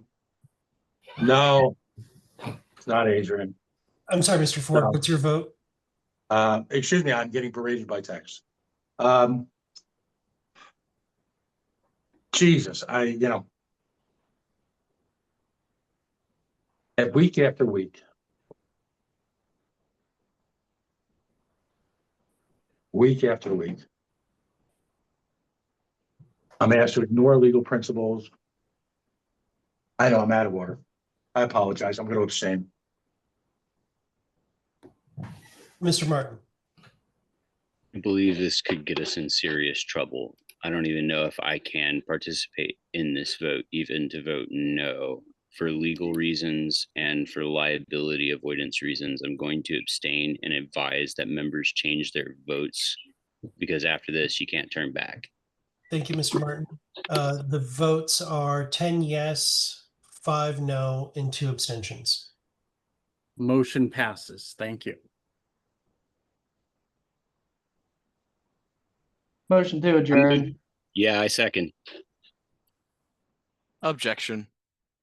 Motion has been made and seconded to adjourn and objected to. Once again,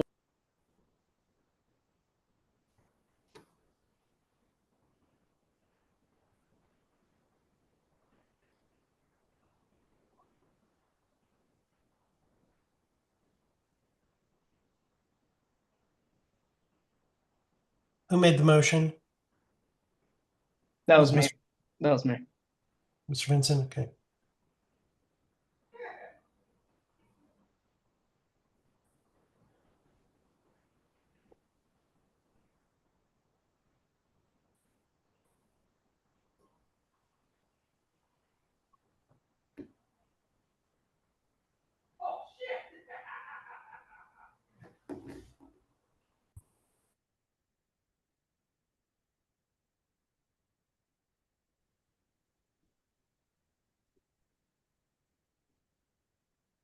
I just want to say, as a point of personal privilege, I had all of the motions ready to go and thought that I was great before the meeting started. I didn't realize I was going to have 35 additional ones to do on the fly for every vote. Welcome to the LNC, buddy. You thought. Hey, you used to do hand counts for some of these, so I feel like this is some sort of hazing ritual. Mr. Bowler, For the move to adjourn, no. Our lazy sister. Mr. Bost, Yes. Mr. Chatterton, Yes. Mr. Dar, No.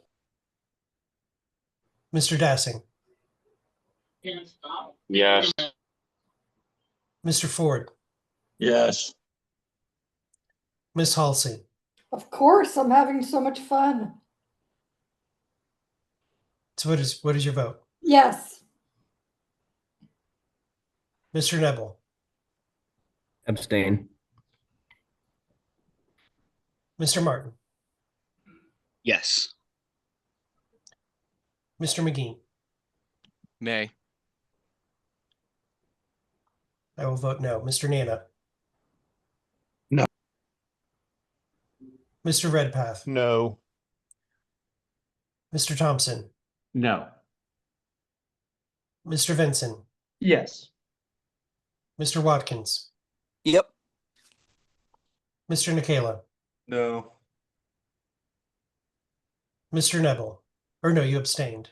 So that is it. It's 8 yeses, 8 noes, and 1 abstention. Oh, can I change my vote, please? I meant to say no. Now it's too late. Oh, okay. Yeah. Motion doesn't pass anyway. It doesn't matter. Yeah. It doesn't Okay. matter. Adrian needs to text faster. Yeah, he does. Oh, please remain in order. All right, so motion does not pass. We are now back to resolution 2 recovery. Mr. Nikela? Okay.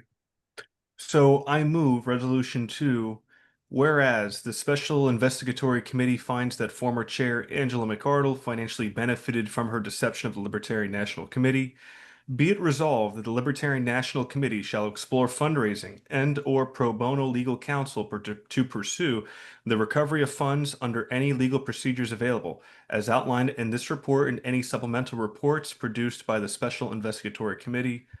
Do I have a second? Objection Second. to the consideration of the question.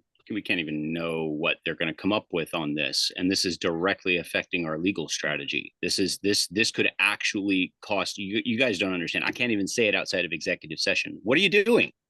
Is this for real? Guys, we can't do this. Second. Motion has been made and seconded. This will destroy our legal strategy. We should get counsel in here to talk about the implications of what this does. I'd like to speak to my motion briefly if. Yeah, I'm sorry. Yes, Go ahead. yeah, that was, thank you. Mr. Nikela, please speak to your motion. Yes, so it is of my opinion and the opinion of the SIC that money went to places it shouldn't have. This authorizes the LNC to seek the recovery of those funds under any legal procedures available. I will say this, the SIC report in itself has been looked over by our general counsel, Mr. Hall. He agrees with at least the structure of the report and everything else.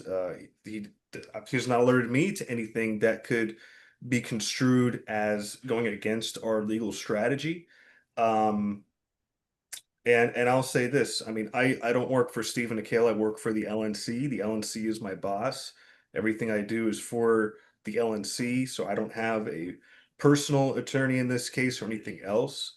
I do want to say to colleagues that are interested in discussing the actual SIC report further, it is always something you can do if you'd like to make a motion to have time in a future meeting to discuss the actual SIC report or anything in it, that would be the time. But as it pertains to this motion, this is simply stating that the prior chair did financially benefit, And we could have the option to seek our legal options in order to recover those funds. So that's all I have to say.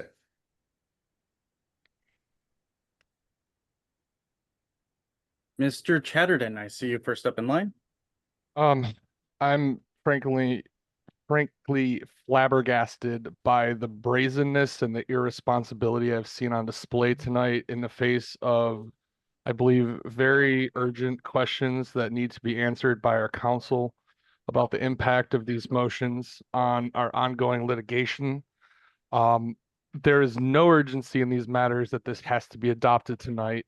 And the fact that it has been a consistent pattern over the time since January that this board has consistently used tactics to suppress debate, to prevent raising of opposition, is a disgrace. And I believe several members of this board are not acting in the interest of this party.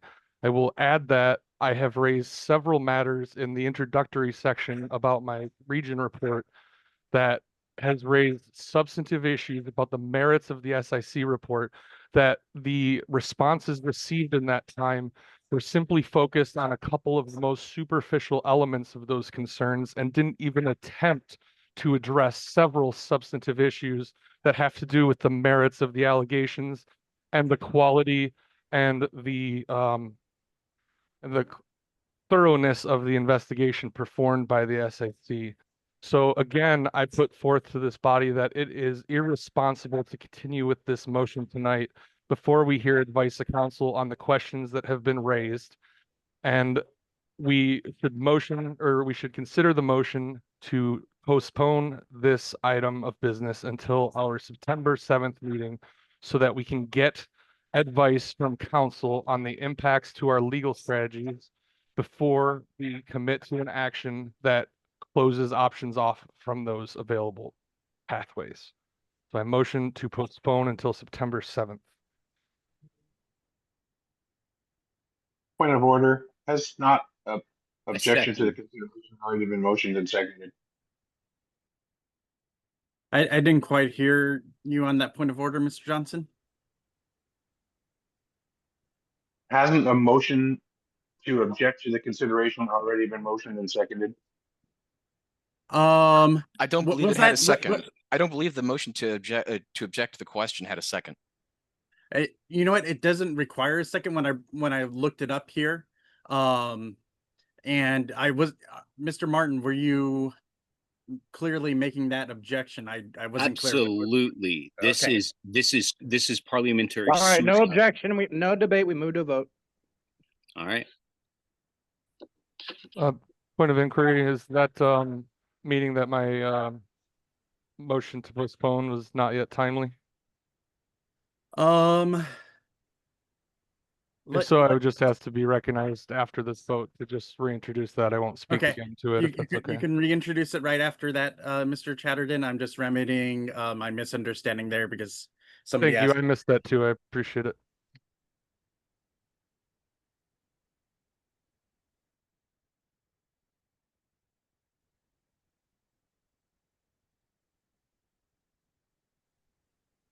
Mr. Martin, I'm just asking. It's the same objection for the previous question, yes? I'll get a little more. Yes, those objections also apply, but there's another one on this one. This one actually directly jeopardizes our legal defense and will cause the party irreparable harm and comes with a hidden price tag that will be tens of thousands of I'm dollars. not writing, Mr. Martin, I don't write all of those things down. So it's what I had previously surmised before was the objection was due to legal matters, conflicts of interest, faulty notice, violation of core principles. Is there something? Sure, all of that, and specifically with regard to active litigation, can cause irreparable harm.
Mr.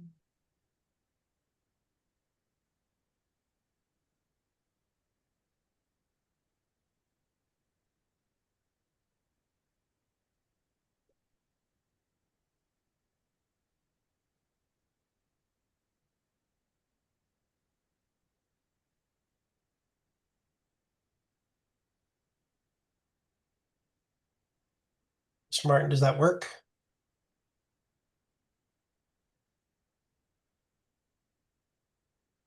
Yeah, if you could put the word irreparable before harm, I'd be glad. This is a dire situation. Spell irreparable for me. I'm sorry, IRREPARABLE.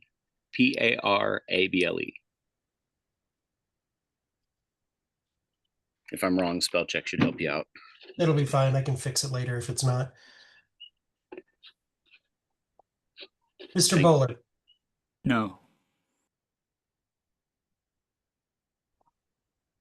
Mr. Bost, Pass. Mr. Chatterton, Yes. Mr. Dar, Pass. Mr. Dassing, Yes. Mr. Ford, Pass. Ms. Hollisey,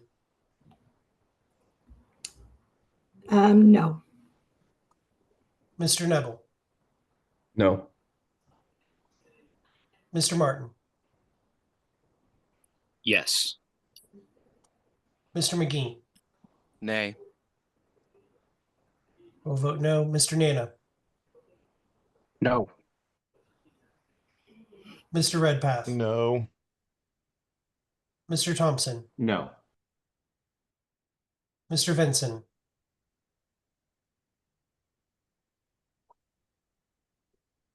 Mr. Vinson, I believe he stepped out. Mr. Watkins, I'll abstain. Mr. Nikela, Nay. Mr. Bost,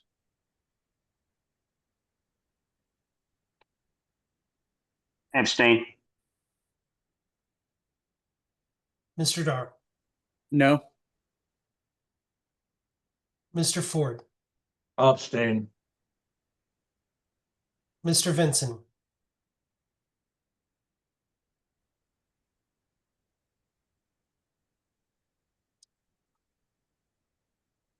Mr. Vincent stepped out. I don't think he's coming back. okay.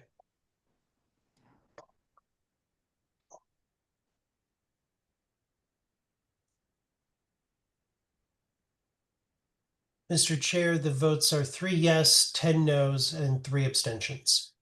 Motion does not pass. Thank you very much. Mr. Chatterton, I now recognize you for the motion you were trying to make Thank just you. previous to this. As mentioned, I won't speak again to it, but my previous points stand and I emphasize them. So my motion is to postpone consideration until the meeting on September 7th to allow time for legal counsel to respond to very significant concerns raised via email to the LNC. I'll second.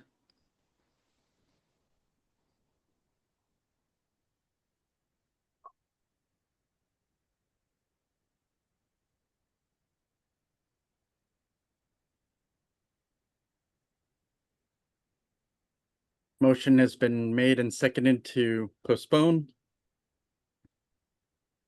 Do you need a moment more, Mr. McMahon? Okay.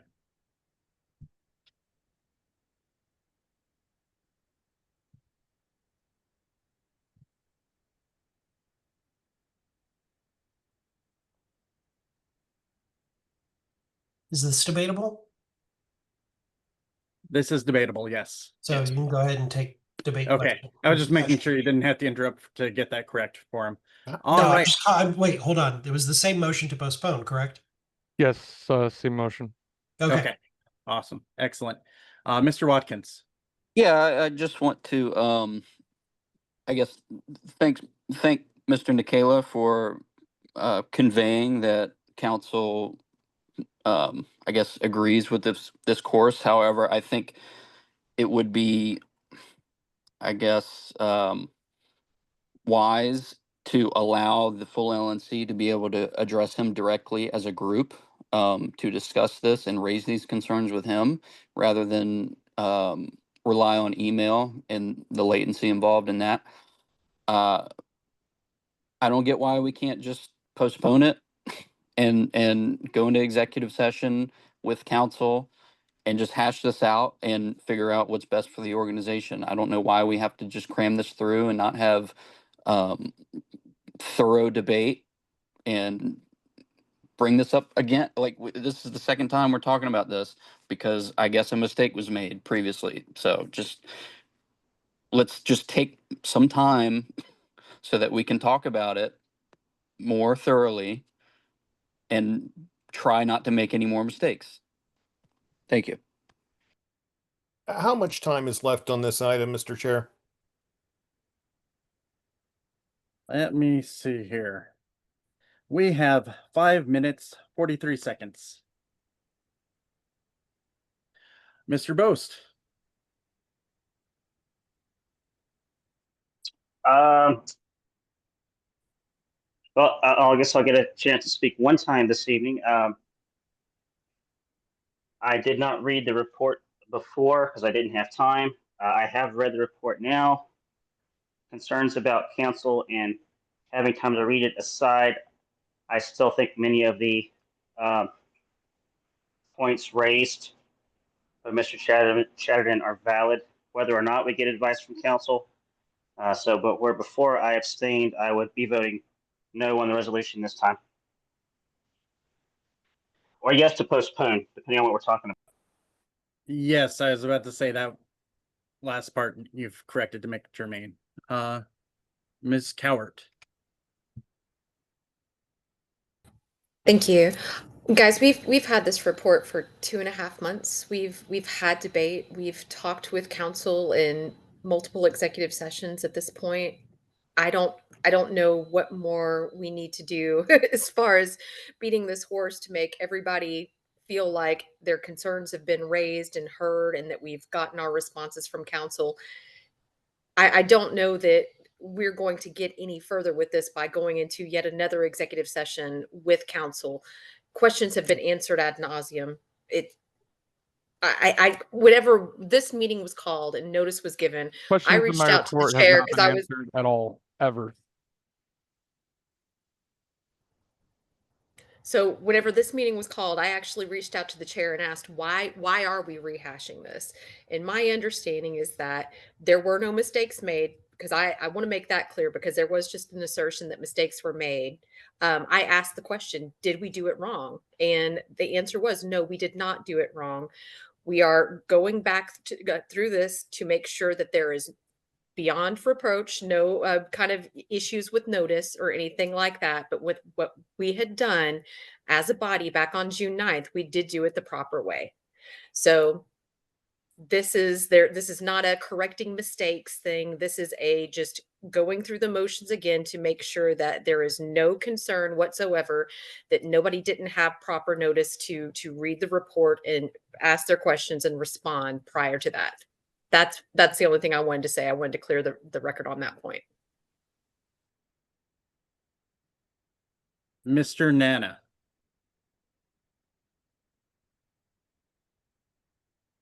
And in order to call the question, I would like to. I would object. I'll second.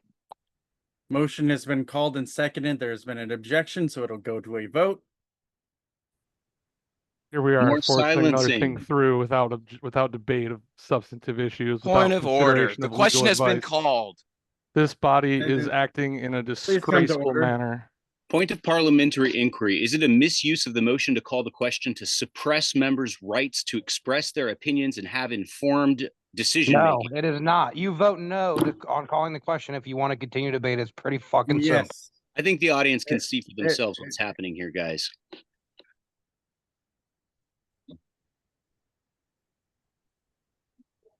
Thank you for that continued debate. We'll go to the question being called. Once Mr. McMahon is ready for calling the question.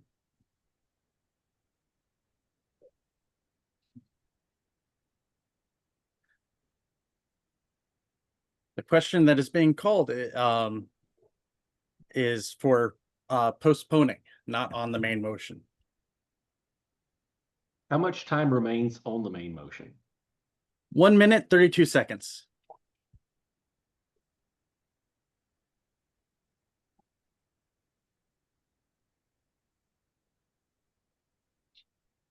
Mr. Dana called the question to end debate on motion to postpone motion 2, or excuse me.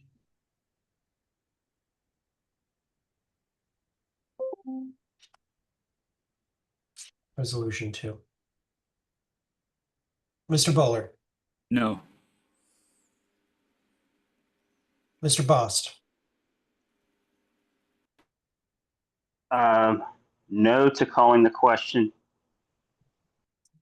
Mr. Chatterton, No. Mr. Dar, Pass.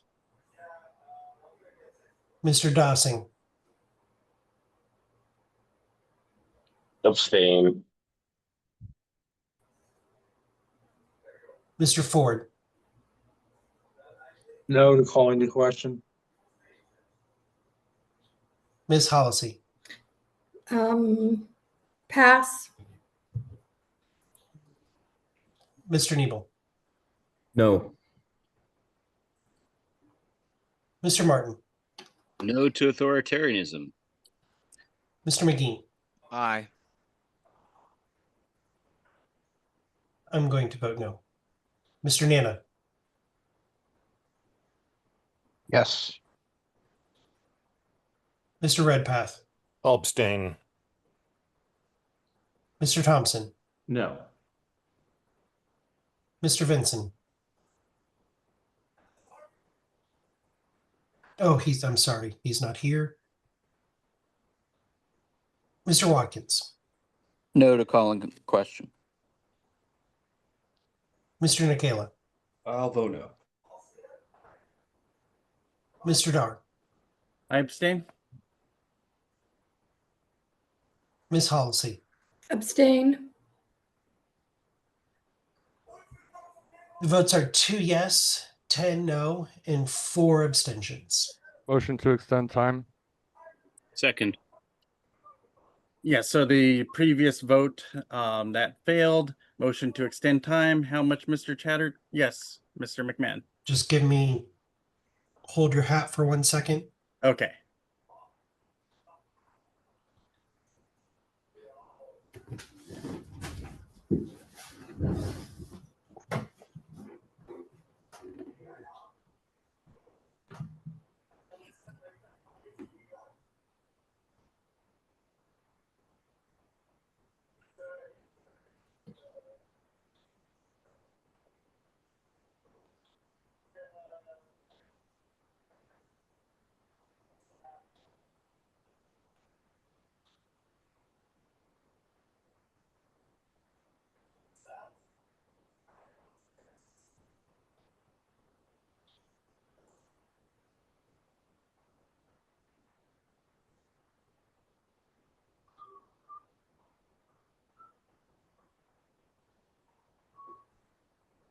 Okay, you can finish the thing. All right, Mr. Chatterton, you were making a motion to extend time. How much time was that? I think we need at least 20 more minutes. You said 10, I vote yes. Objection. All right, a motion has been made to extend time by 20 minutes. Was it 10 minutes, please. If I second? can change that. All right, it hadn't been seconded yet, Mr. Chatterton. So the correction was to second it. 10 minutes, and it I'll was now seconded after it being corrected to 10 minutes. Thank you. I'll object. There's an objection to the extension. I'm getting a ballot ready. Oh, thank you. You should just create 20 more of those and Uh-huh. Move to extend time. 10 minutes on motion to postpone Resolution 2, done by Mr. Chatterton.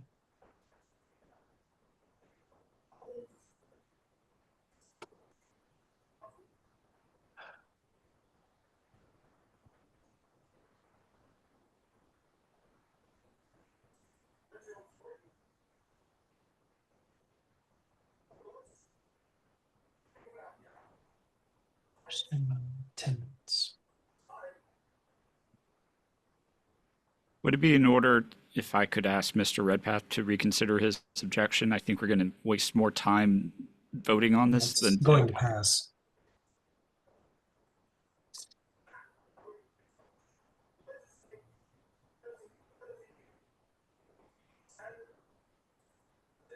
Okay, this is move to extend time by 10 minutes on motion to postpone resolution 2.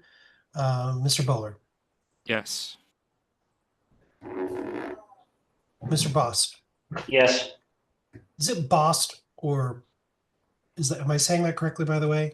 It is not boast. Boast. Okay. It is not boast. Not. It is Bost. Yes. Okay. Mr. Chatterton. Yes, to extending time. Mr. Dar. Yes. Mr. Dassing. To turn anywhere we don't want. Yes. Mr. Ford. Yes. Ms. Hollisey. Yes. Mr. Neville. Yes. Mr. Martin. Yes. Mr. McGee. Yes. I will also vote yes. Mr. Nana. Nope. Mr. Redpath. No. Mr. Thompson. Yes. Mr. Watkins. Yes, to extend time. Mr. Nikela. I'll vote aye. Mr. Chair, there are 14 yes and 2 no's. Time been extended by 10 minutes. Mr. Martin, you are now recognized. Thank you. And this is on the motion, the main motion, or are we still on the postponement? We Motion already to passed postpone. We're still on motion to postpone. Motion to postpone. It's critical. There's some pretty big issues here, guys. And I'll give you one just right up front. In an organization, a treasurer is responsible for financial oversight, right? And a financial oversight officer who may be implicated in a lack of oversight would be responsible for negligence, perhaps gross negligence, depending on what's going on there. And for that guy to sit on a committee that's supposed to investigate exactly those matters, which would have been under his watch, would mean that he would have a direct personal interest in the outcome of the proceedings. Again, if somebody were involved, say, with the Kennedy campaign and administering the JFC, and they were involved in the day-to-day on that and acted as Angela's right-hand de facto treasurer because the other treasurer wasn't paying attention for some reason, that person would probably also, not probably, certainly be conflicted. They would not be allowed to even participate except as a fact witness. Making your fact witnesses into judges, jury, and executioner is a conflict of interest. A major one. It's so obvious. And the fact that anybody would, lawyers are not some other flesh, guys. You can get another legal point of opinion, order. like doctors. We need time. Yes.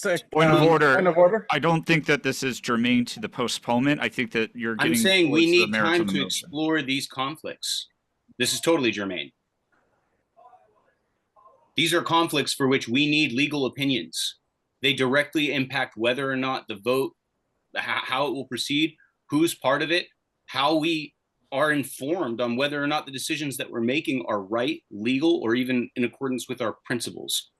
Should I wait for a ruling on that point of order? I withdraw.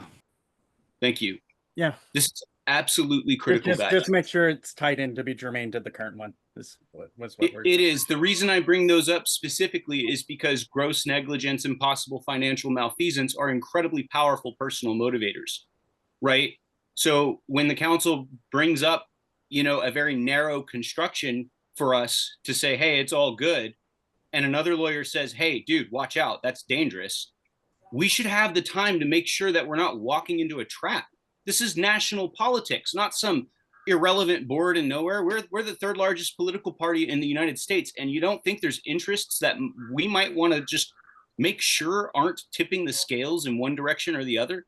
I'm only standing for fairness. If somebody did wrong, we need to do it right to hold them accountable. We can't do this dog and pony show and imitate federal prosecutors fabricating charges and then giving nobody time to review anything. And then, you know, talking about how long the report's been out. We've all reviewed the report by now.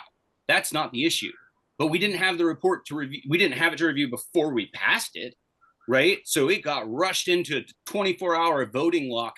And then we've had no meaningful discussions. And all of them are shut down in the way that people have seen shut down tonight, till about 5 minutes ago when we started throwing a fit about it. This is absolutely irresponsible. We have a duty of care and a duty of loyalty that we need to uphold. That is now in the ethics policy, and the ethics policy has made that a lot more firm and a lot more binding than it was previously. I believe, even though maybe some parliamentarians, lawyers might disagree with me, that's okay. That's happened before, and I've been right before. But this is not my opinion. This is the informed opinion of consensus counsel. So my problem here is something that I can't back off on good faith as a fiduciary. So we absolutely need more time to consult with lawyers before we make a mistake that we cannot undo.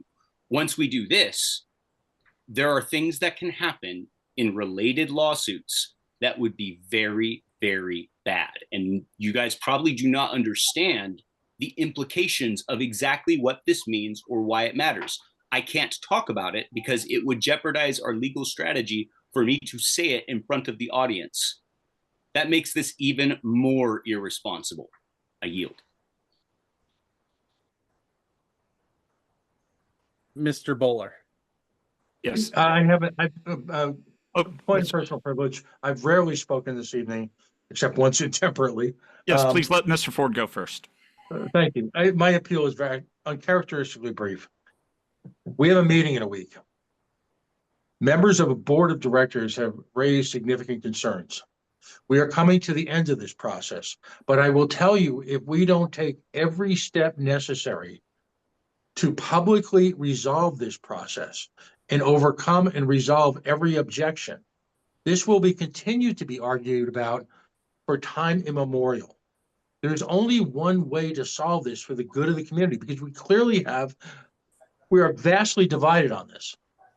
If we do not take this one extra step, because at this point, there's nowhere else to go after this one step other than outside litigation.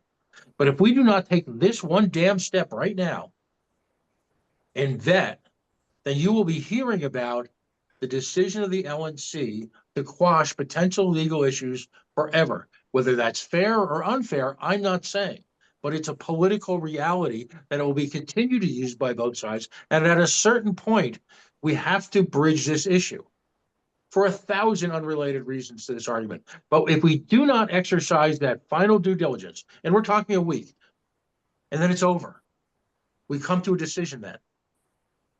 This will be debated forever. So I'm rising in support of postponing this only so that we can come to an orderly conclusion with all arguments heard. Thank you. Thank you, Mr. Bowler. Mr. Bowler. Yes. So I raised the point of orders about the notice of the motions, including the one that we're talking about postponing now. The purpose of doing that was also to make the point that, yes, it was a hasty decision and ill-advised to do at that time, I think. That being said, it is the circumstances of August 24th are not the same as June 6th or June 9th. And I think we've had enough time to really go over this. To Mr. Ford's point, yes, it's a very divided issue. I really do not see more time changing the way that anyone's going to feel about this. So instead of putting it off and keep postponing it over and over and over again, I think it's just time to go ahead and deal with it and deal with any consequences that come along with it. Thank you. Mr. Chatterton.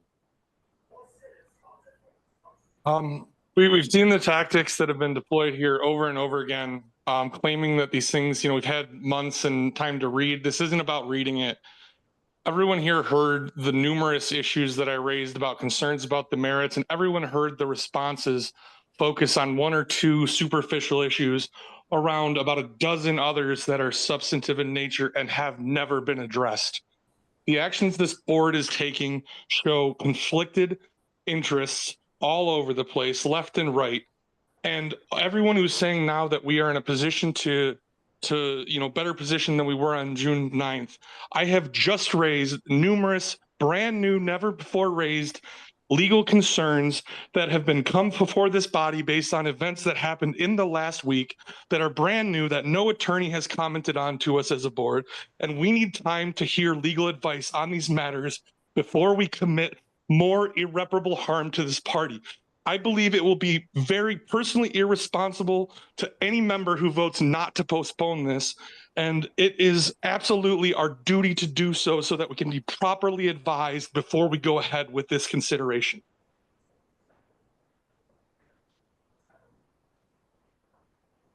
Mr. Bost. Yes, for the record, this is my second bite on this topic, I think. I just want to reiterate that none of my objections are related to matters of notice or matters of how many months have passed. They are all related to issues with the report. Thank you. Mr. Watkins. Yeah, I just want to at least ask the rest of the LNC to indulge those that have these concerns and have raised them. I mean, it's pretty clear that they feel very serious about this and the implications. I don't see why we can't, you can have your conclusions already. I don't think those are going to change. I don't see the harm in delaying just a little bit longer to indulge those that have raised these concerns and go over them in a group with council and us as the board hear council advice to them. I really don't see what the harm is in that. And that's fine. I get there's disagreements. I mean, it's very clear that there are strong disagreements, but I think a significant portion of the board, at least having objections or hesitation right now, I think it does us a disservice to not allow that to occur. I mean, I don't think we're in a position to just deal with whatever consequences may come because we don't have a clear idea of what those are or how significant those consequences will be. I mean, we had the financial report come out today and it's not good. And how, what does that mean financially for us? What consequences may come? How severe will those be? I don't know. So I just don't see why we can't just postpone. You're still going to vote the way you're going to vote. Fine. That's fine. But at least allow some discussion to be had. Thanks. Mr. Chair, isn't time up on this? That is correct, Mr. Redpath. Thank you for noticing the time. We are out of time. We are moving to a vote on the postponement and then on the motion itself, unless it's postponed.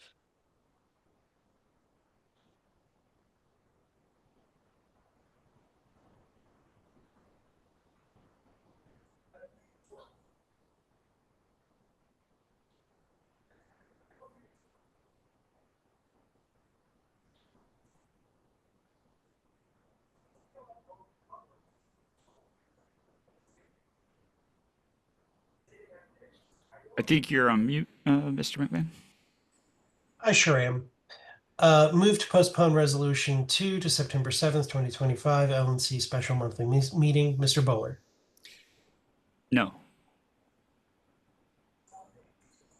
Mr. Bost. Move to postpone. Yes. Mr. Chatterton. Yes, to postpone. Mr. Dar. I'll pass. Mr. Dassing. Yes. Mr. Ford, Yes. Ms. Hollisey, Pass.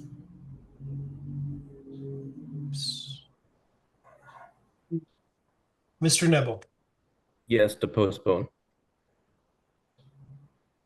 Mr. Martin, Yes to postpone. Mr. McGee. I'm sorry, wrong column for Hallisey's vote. Oh, thank you. Mr. McGee. No. I will vote no. Mr. Nana, No. Mr. Redpath, No. Mr. Thompson, No. Mr. Vincent's not here. Mr. Watkins, Yes to postpone. Mr. Nikela, Nay. Mr. Dar, No. Ms. Hollisey. No. Mr. Chair, the votes are 7 yes, 9 no's. Motion does not pass to postpone. Moving to the main motion vote now. This body is disgraceful. I'll be leaving the meeting now. Good night, everyone. Yeah, this is an absolute travesty. I'm not going to be part of this. You guys are on your own on this vote. This is absolutely ridiculous. And everyone here knows they're doing something wrong. This is a Point of framed- order. You're wrong. Lied Don't about let the Point door of hit your order. butt on the way out. Oh, Come don't to worry. order, please. Don't worry.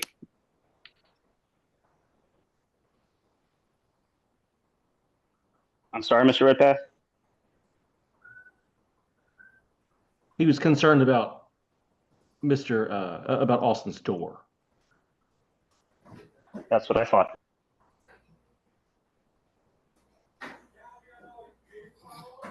Be glad we aren't all in the same room. You could have actually heard my NCO voice for once. I would have made you feel it in your souls. Sergeant Dar comes out every now and then. I keep mine deep down inside. Did Mr. I heard Mr. Chatterton left. Did Mr. Martin leave?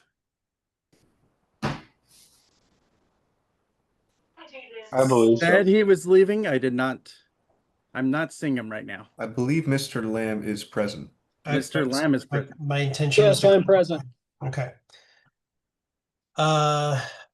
This is resolution 2 as presented.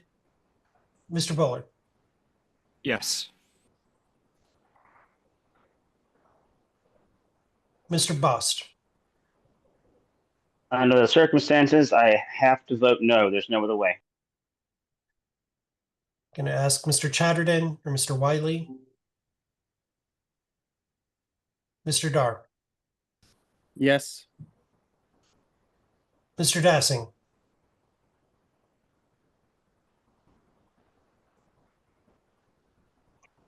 Mr. Dassing,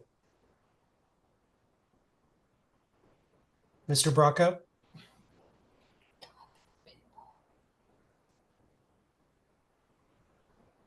Mr. Ford, I'll pass. Ms. Hollisey, Yes. Mr. Nebel, Aye. Mr. Lamb, I concur with Mr. Bost. I'm voting no. Mr. McGee. Aye. I vote yes. Mr. Nana, Yes. Mr. Redpath, Yes. Mr. Thompson, Yes. Mr. Watkins, No. Mr. Nikela, Yes. Mr. Dassing, or Mr. Bracco,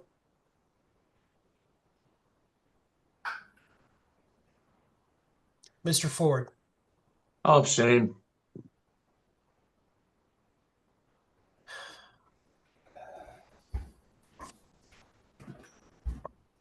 Mr. Chair, the votes are 10 yes, 3 no, 1 abstention, and 1 not voting. Motion passes for resolution 2. Thank you very much. Next item of business is adjournment. Move to adjourn. Second. Move to adjourn the LNC meeting. Object to consideration. Please. Not really. Okay. All right. So we've moved to adjourn to the LNC meeting. The executive committee meeting will open up after adjournment. Yes, Mr. That is Secretary? not Mr. Vice Chair. The call was for a discussion on the motion with the full LNC Yes, that is before correct. convening the executive committee. Thank you for the correction. what Glad I'm I here for. heard to walk through that. So full LNC discussion on the motion, and then it would move into the executive committee meeting. Thank you very much for that correction on the notice. But for adjournment here, is there any objection to adjourning? I am not seeing any objection to adjournment, so we are adjourned. Thank you. Thank God.